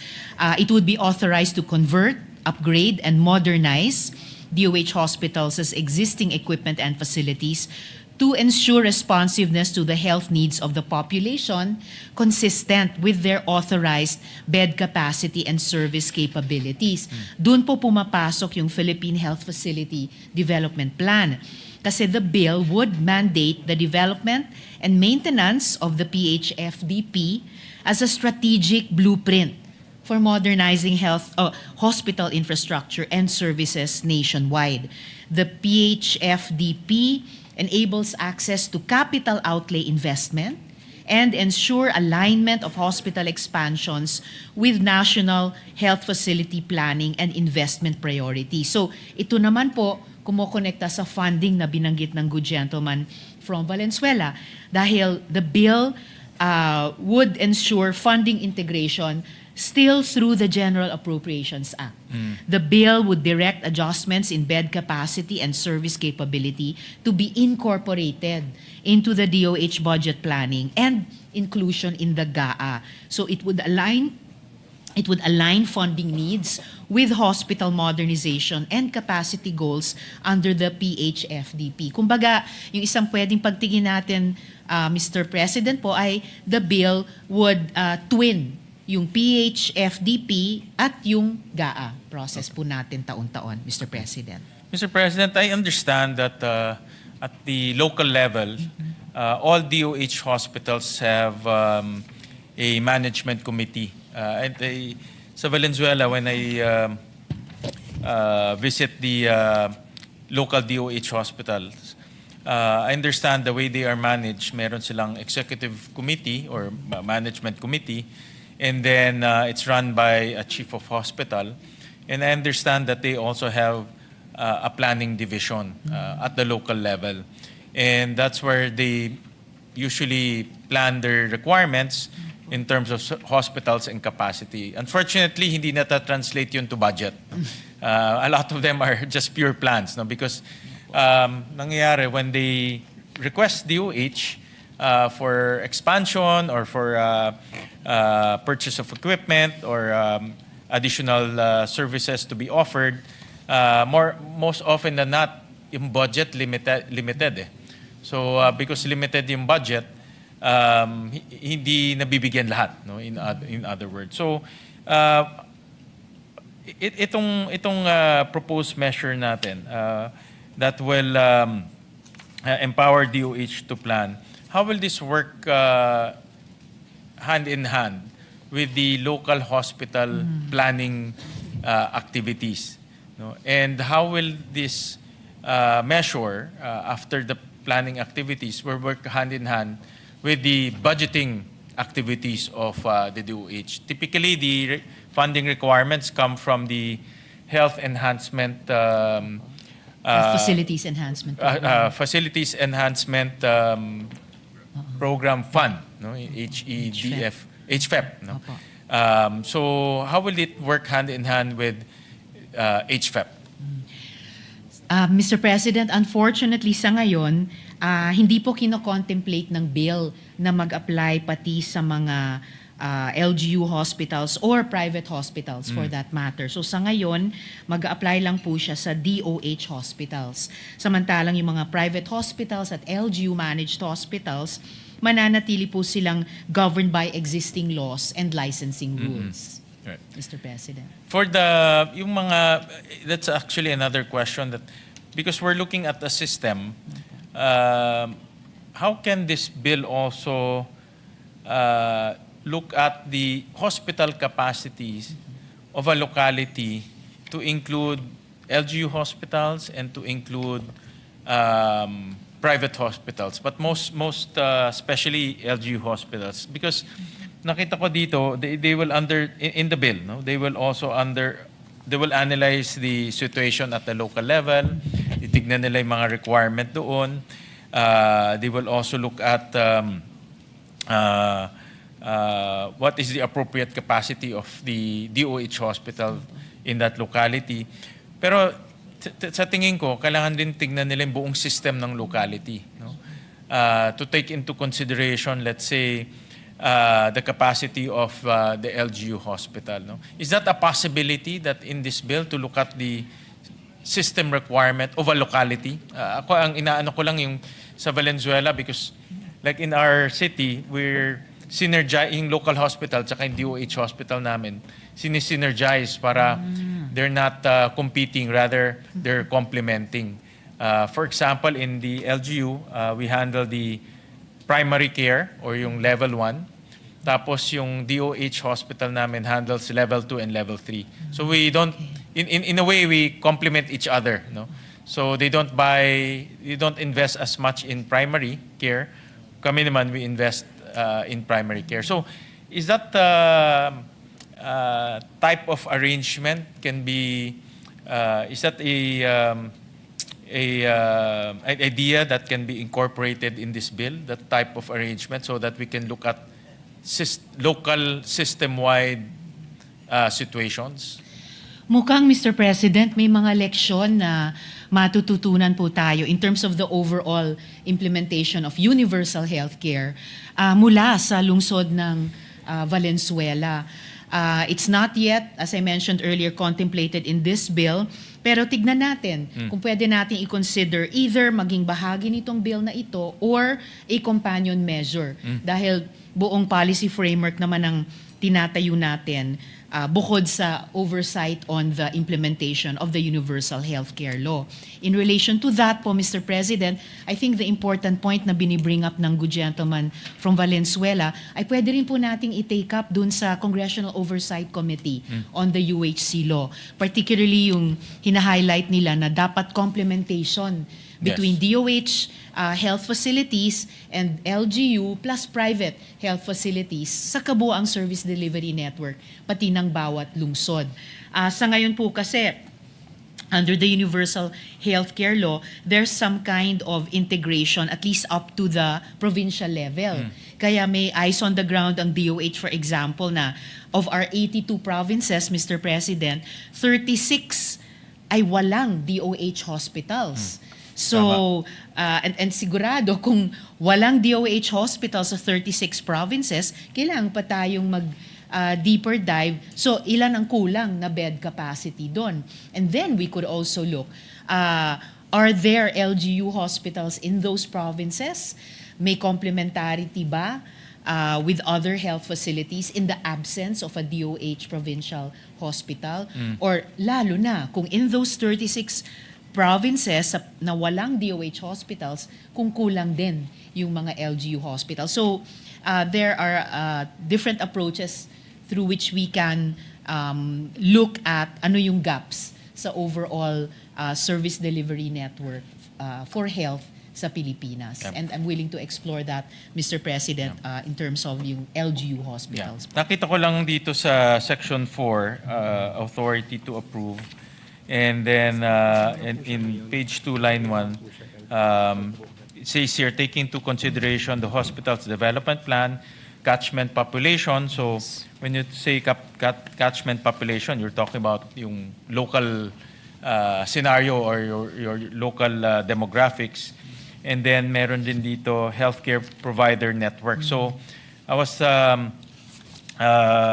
chain of thought ko dito, all of these are related to the available capacities at the local level. No? And when I say available capacity, that includes local government hospitals and also private hospitals. But more so local government because gobyerno rin sila. A lot of our local governments are also practicing zero balance billing. Ngayon, padami na ng padami. And that's why it has to I'm looking at a government hospital system integration. No? So nakikita ko na there's a potential to look at the local government system, local hospital system at mapasok natin dito so that holistic yung pagtitingin ng capacities. Mr. President, ngayon pa lang aligned na yung line of questioning or line of thought ng good gentleman from Valenzuela dun sa pinag-uusapan natin kaninang Philippine Health Facility Development Plan. Dahil dun po sa plano nila na National Development Plan for all types of health facilities to achieve UHC. Kaya pwede nga nating tignan yon dun sa Congressional Oversight Committee. Diyan sa PHFDP, under public sector, meron talaga siyang category of LGU-owned, including primary care facilities at saka LGU hospitals. Na dun sa kabuang PHFDP, pasok siya sa Provincial Health Facility Development Plan at Local Investment Plan for Health, Mr. President. Okay. So ano talaga, under this PHFDP, Opo. The local government capacities will also be taken into consideration. Yes, Mr. President. But of course, in terms of investment and funding, iba naman, I would assume, iba yung approach because local government hospitals will have local governments funding the capacities, and obviously national funding will go to the DOH hospitals. No? Yeah, but in terms of system, Yes. na pag-aaralan yung system. Yeah. Opo, Mr. President. Ang kagandahan siguro ng pagkakaroon ng executive ng plano tulad ng PHFDP, tapos tayo naman dito sa legislature na tinatayo natin progressively yung health enhancing na policy framework ay dahil UHC system ay isa sa mga pillars nun, yung health financing, health insurance, we can really examine how habang nag-evolve yung implementation natin ng universal healthcare, kung paano din efficiently at effectively na mobilize yung iba't ibang resources at paano pwedeng mag-complement itong mga resources na ito sa isa't isa to achieve yung health goals natin. So is it Mr. correct to President. say, Her Honor, that with this bill under Section 5, yung Philippine Health Facilities Development Plan, we will now have a concrete roadmap, including budgetary requirements, take into consideration the system requirements. Magkakaroon tayo ng roadmap in terms of funding. Yes, Mr. President, kasama na po yun. Yeah. And then, meron na bang preliminary assessment ang DOH in terms of with our present allocation in HFEP? Kasi ang HFEP natin ngayon is about 22 billion. About 22 billion. How long will it take in order to at least fulfill the backlog? Meron ba silang, have they ran simulations to that effect? Hindi lang, 2040. Wala pa. Okay. Wala pa. Honestly, Mr. President, wala pa Wala po. pa. Hanggang marating natin yung zero backlog. Meron lang pong ilang mga targets na sineset mula ngayong taon hanggang 2028. Ibig sabihin, target beds accounting for increases of so many beds per year at yung magiging cost niya. Pero wala pa yung dun sa yung finish line na gano'n na talagang ma-close absolutely yung gap, Mr. President. Meron lang ako share sa, let me show this, itong table 2. Tinignan namin yung mga capacities. And I support this measure because nakita ko yung, like you mentioned earlier, Her Honor, yung mga capacities natin. Itong occupancy rates per region. Can we show that? Ayun. Yeah, itong for 2024, tama, like you said, balik. Marami sa ating mga regions surpassing 100% capacity na, no? And this is a worrisome situation because even though zero balance billing tayo, even though we can use PhilHealth in our government hospitals, but if our constituents will go to a hospital and they experience ganito, 100%, ibig sabihin punong-puno. In iba, more than 100%, meaning nasa hallway na yung mga hospital beds or iba, nasa labas pa. So, hindi magiging maayos yung healthcare system natin and the experience of our constituents. But we also looked at several hospitals, ito hospital specific na because this is average. In some of these specific hospitals, meron tayong mga hospitals 300%. For example, in San Lorenzo Luis General Hospital, 374%. Siargao Island Medical Center, 312%. Johnny Villanueva General Hospital, this is in Bukawi. I believe si Senator Joel ang nag-push para mapatayo itong hospital, 242%, and so on. Itong Margo sa Tubig Regional Hospital, 205%. So ibig sabihin, talagang twice the capacity na in Or experience thrice. or thrice Opo, Mr. experience na ating constituents. And like I said, even though we have zero balance billing, we have PhilHealth, but if there are no beds, then there's no service. No? That's why I see the importance of this bill and the importance of putting a roadmap and a plan in order to finance the requirements of our hospitals. So with that, Mr. President, again, I commend the gentle lady from Iloilo, Her Honor for putting this innovative bill to the floor so that we can discuss this. And I look forward in enacting this bill so that it will be complementary to our discussions when we talk about the budget once again towards the end of the year. Importante may roadmap para hindi lang palakasan or hindi lang nagiging kung sino ang may access sa funding, kundi meron tayong roadmap and it's based on development plans, catchment population, healthcare provider networks, available of human resources. So meron siyang criteria on how to lay down the plan. So thank you very much. Thank you so much, Mr. President, and to the good gentleman from Valenzuela.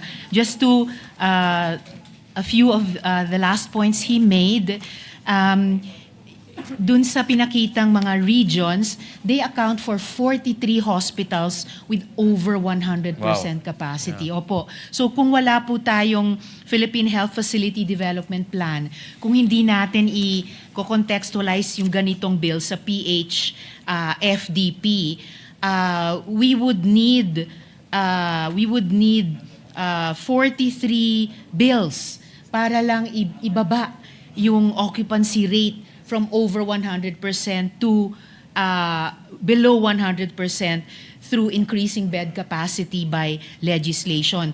Idagdag pa po natin yung 36 hospitals sa mga probinsya na 36 provinces na walang DOH hospital. Kung kailangan nating punuin yung gap na yon through legislation, we would need to act on a total of 79 bills.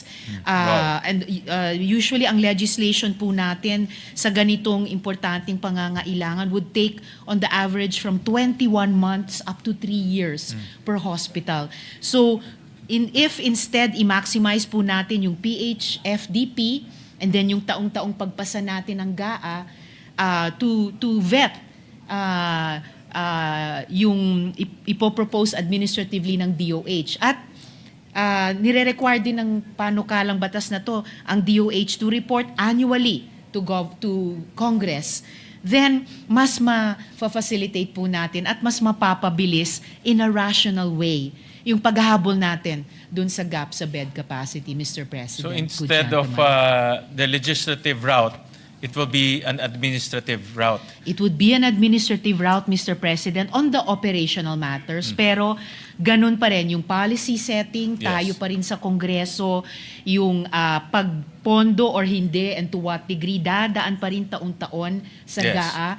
And then, kailangan pa rin nilang ang DOH kailangan pa rin mag-report back annually sa Kongreso. So may ganong complementation sa mandates at saka sa duties, Mr. President. Right. Thank you, Mr. President. Thank you, Senator Risa, for Thank you, good gentleman. accepting a few of our clarification questions and also suggestions on the possibility of including LGUs in the planning process. At the proper time, let's do that, Mr. President, sa period of amendment. Maraming salamat po. Maraming Thank you. salamat po. Maraming salamat, Mr. President. Hindi ko pa na siya, George the Leader. hindi ko pa nasulat eh. Thank you very much, Mr. President. Mr. President, to allow our colleagues to study it further, we move to suspend consideration of the measure. So, Mr. President. Session the consideration of the measure suspended. Ay, di pa? Okay. Kasi wala. Next week na lang. Wala nang ibang tao dito. Tayo na lang. Okay.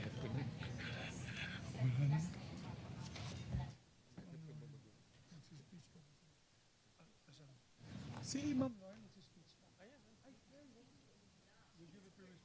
Mr. President. Yes. Deliver na. Wala tayong... Or else we'll adjourn. Is it important? If it's important, we can do it. It's on the economy. Yes, it was pending since last week. You have the floor. I'll give you the floor. Sure.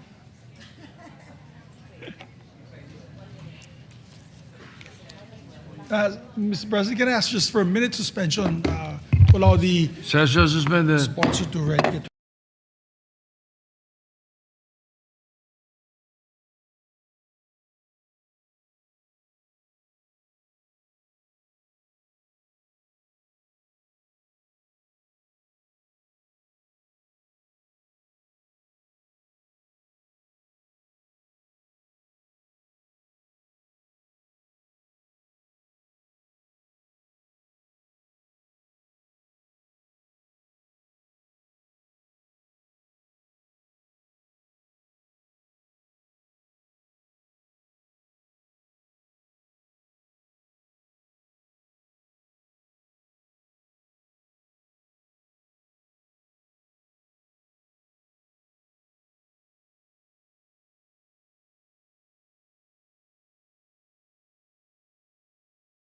Mr. President, I move that we recognize our distinguished colleague, Senator Lauren Legarda, to avail of the privilege hour, Mr. President. Senator Lonnie Legarda is recognized.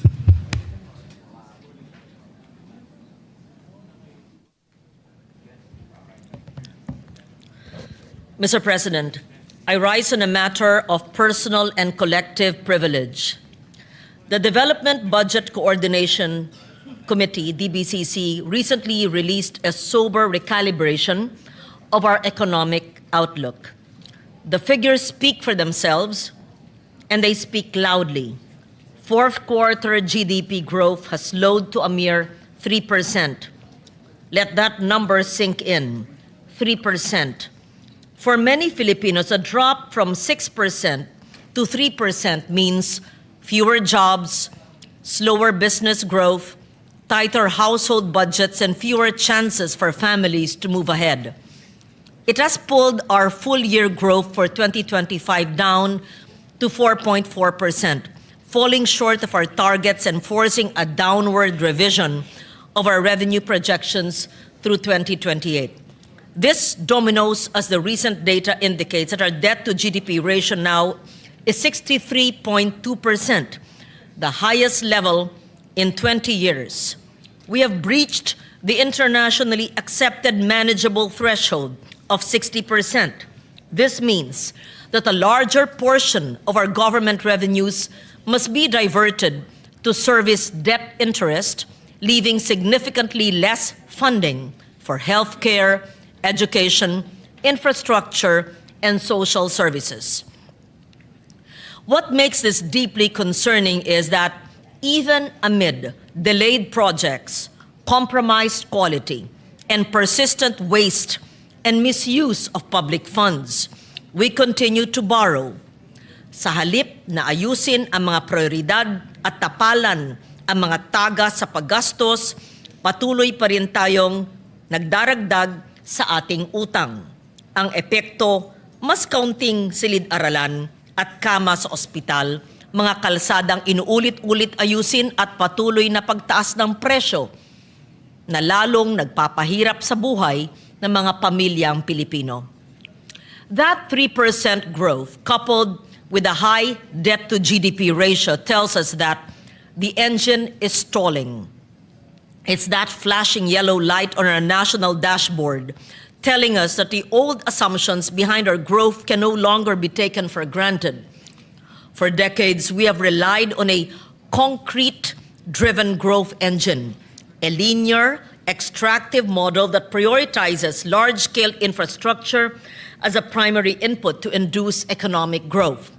This is evidenced by the huge 530 billion peso budget of the Department of Public Works and Highways, which even with a budget cut this year, is still 18 times larger than DNR's meager 27 billion peso budget. When multi-trillion peso programs are accompanied by corruption and blinded oversight, the results become catastrophic. We see it in the delayed projects, the compromised quality of our roads, the diminished investor confidence that restricts our fiscal space. When we persist along the same path with the same institutional vulnerabilities, we are courting repetition of the very failures that brought us to this 3% reality. Mr. President, the question before us is simple. Do we allow these mistakes to happen again? I believe the answer for this chamber and for the Filipino people must be a decisive no. We do not need to reinvent the wheel.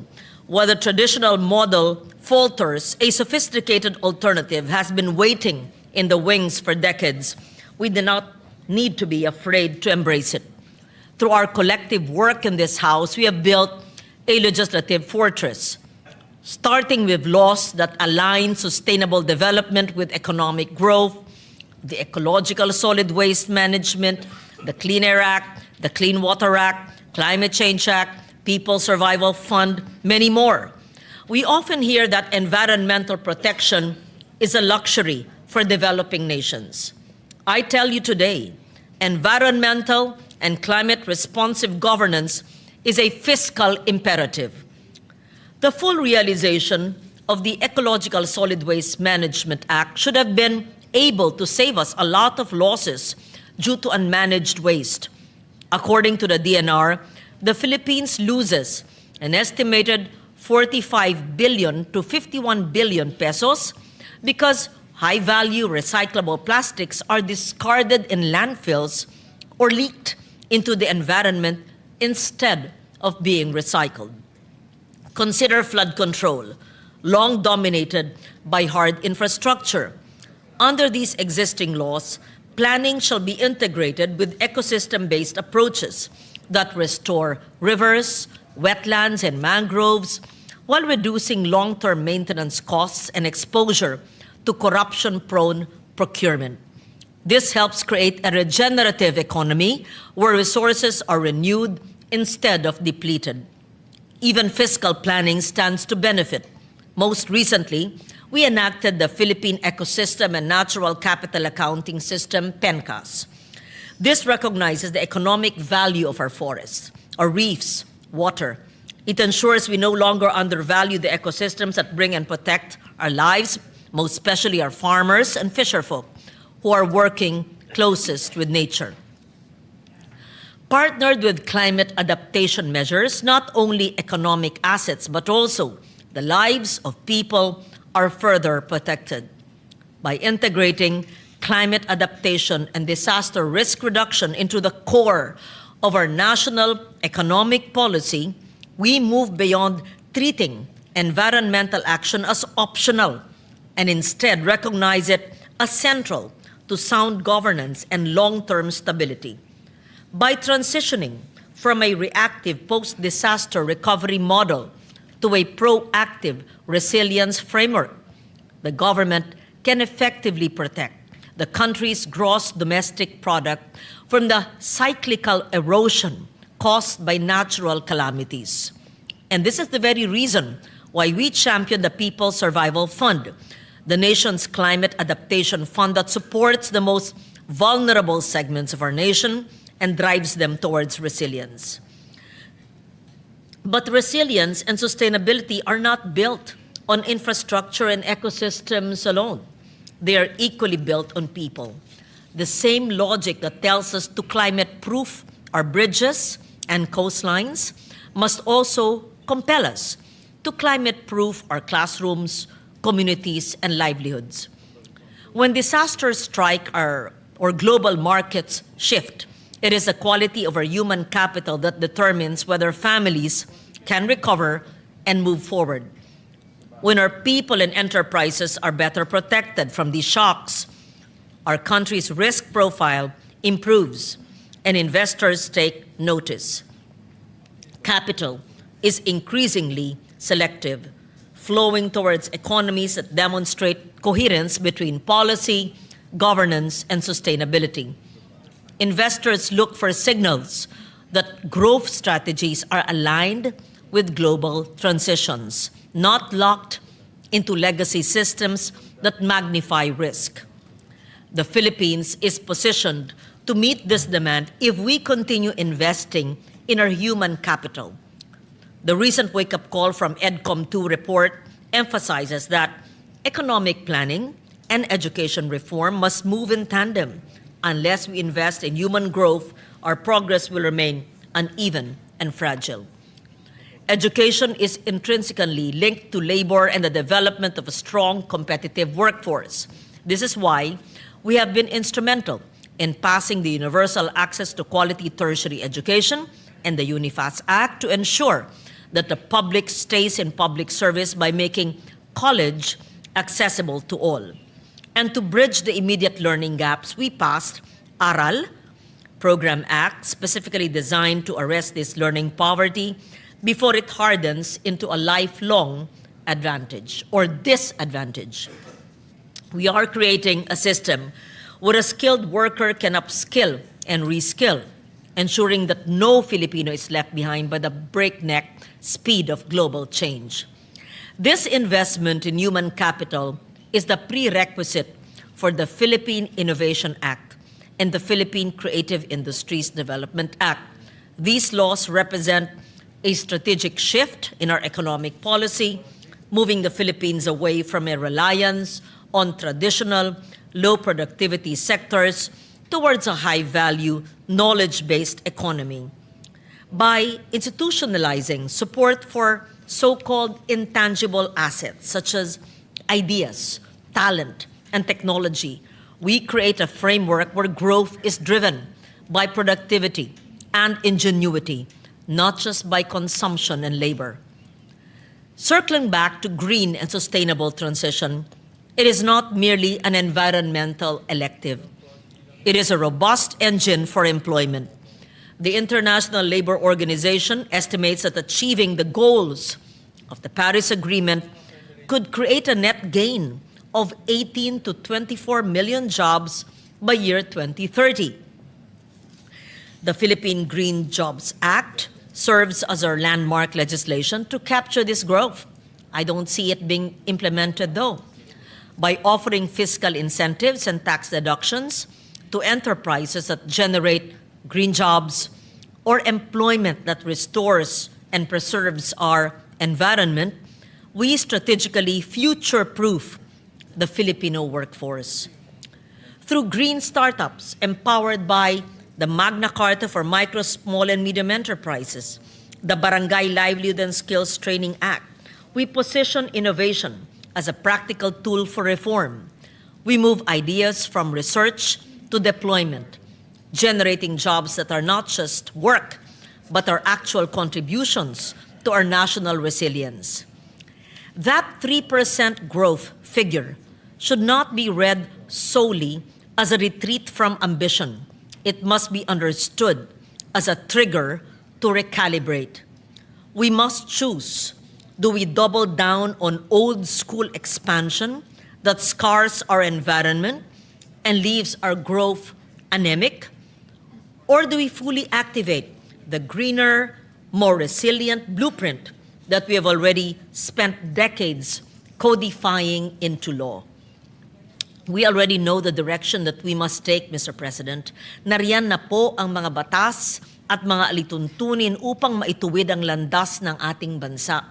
What is now being asked of us is the political will and collective courage to implement them, and to implement them correctly this time around. Let us be bold and ambitious once more.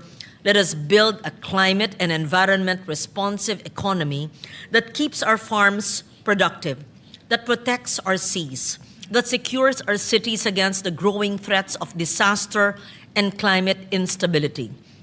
Let us strengthen a human capital agenda anchored on quality education, aggressive upskilling and reskilling, and a robust social protection system so that Filipino families can stand resilience against disasters, economic disruptions, and global market shocks.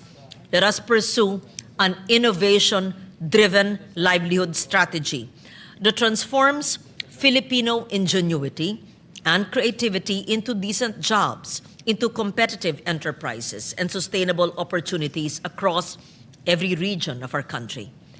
This is ultimately a choice between a fragile economy that appears strong on paper but fractures at the first sign of crisis, and a resilient economy that invests deliberately in nature, in Filipino talent, in livelihoods that are capable not only of surviving but of thriving. Economic growth, environmental stewardship, and human capital development are not competing priorities. They form a stronger, more coherent, and more future-ready development strategy.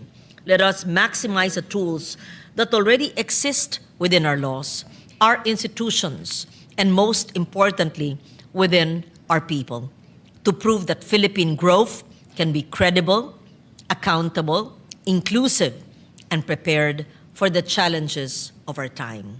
Maraming salamat. Isang lunti ang Pilipinas sa ating lahat. Majority Leader.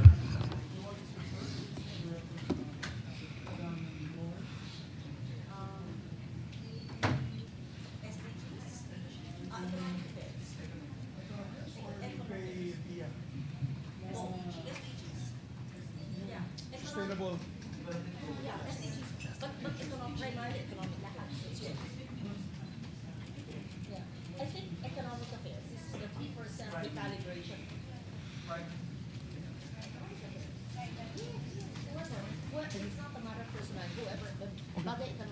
Thank you, Mr. President. Yes, Mr. President, we'd like to refer the speech of the lady senator to the Committee on Economic Affairs as the primary committee, and the secondary committee will be the Committee on Sustainable Development Goals. So moved, Mr. President. Any objection? Chair hears none. We so referred. No member on the Foreign Affairs? Wala pa? Foreign Relations? Yes, we were awaiting the nominee of the Good Minority Floor Leader for the extra additional member for the Committee on Foreign Relations, Mr. President. But for the record, Mr. President, I believe that the committee can already start hearing. They could have committee hearings, Mr. President. We start hearing already as soon as possible. Yes. And then we can follow the next, Yes. or the designation of the minority member in the committee. Yes, already there are members of the minority in the committee. Can be in a later date, Mr. President. Yes, based on our rules, the committee has been organized with the Yes. previous chairman. Now, the change of chairmanship does not necessarily remove the members. So Yes. therefore, it is the same. It has been organized, and a quorum could probably be could maybe done by merely 2 senators in any hearing. Yes, Mr. Therefore, the acting chair or the new chairman may call a hearing on the committee itself. Yes, I believe the chairperson was just worried because he has a lot of treaties that he would like to already tackle in the Yes. committee. And I reminded him earlier, and I'd like to put this on the floor with the permission of the body, that it is already organized. The committee has Yes. been organized. We just Technically, changed the yeah. leadership, yes. So he Yeah, can have therefore. hearings, Mr. President. With or without a complete number of members, still the committee may function. Yes, Mr. President. For the record, we put that. For the record, yes. Thank you, Mr. President. All right. With that, I move that we adjourn session until 3 o'clock in the afternoon, Wednesday, February 18, 2026. I so move, Mr. President. Any objections? There being none. Senator Legarda? You can work without prejudice to those who want to work in the committees on a Monday or Tuesday. Oh yes, they can work with the committees. It's merely because of a holiday. Yes. Because of a holiday on Oh, Tuesday. before I do that, I would like to withdraw my motion, Mr. President. I just move to approve the reading of the journal and approval of the minutes of the previous. You're dispensing with the reading of the journal Yes, the and moving to dispensing. approval? And its approval, yes, Mr. President. Yes. Any objection? 44th. Hearing none, the reading of the journals dispensed with, and it is approved.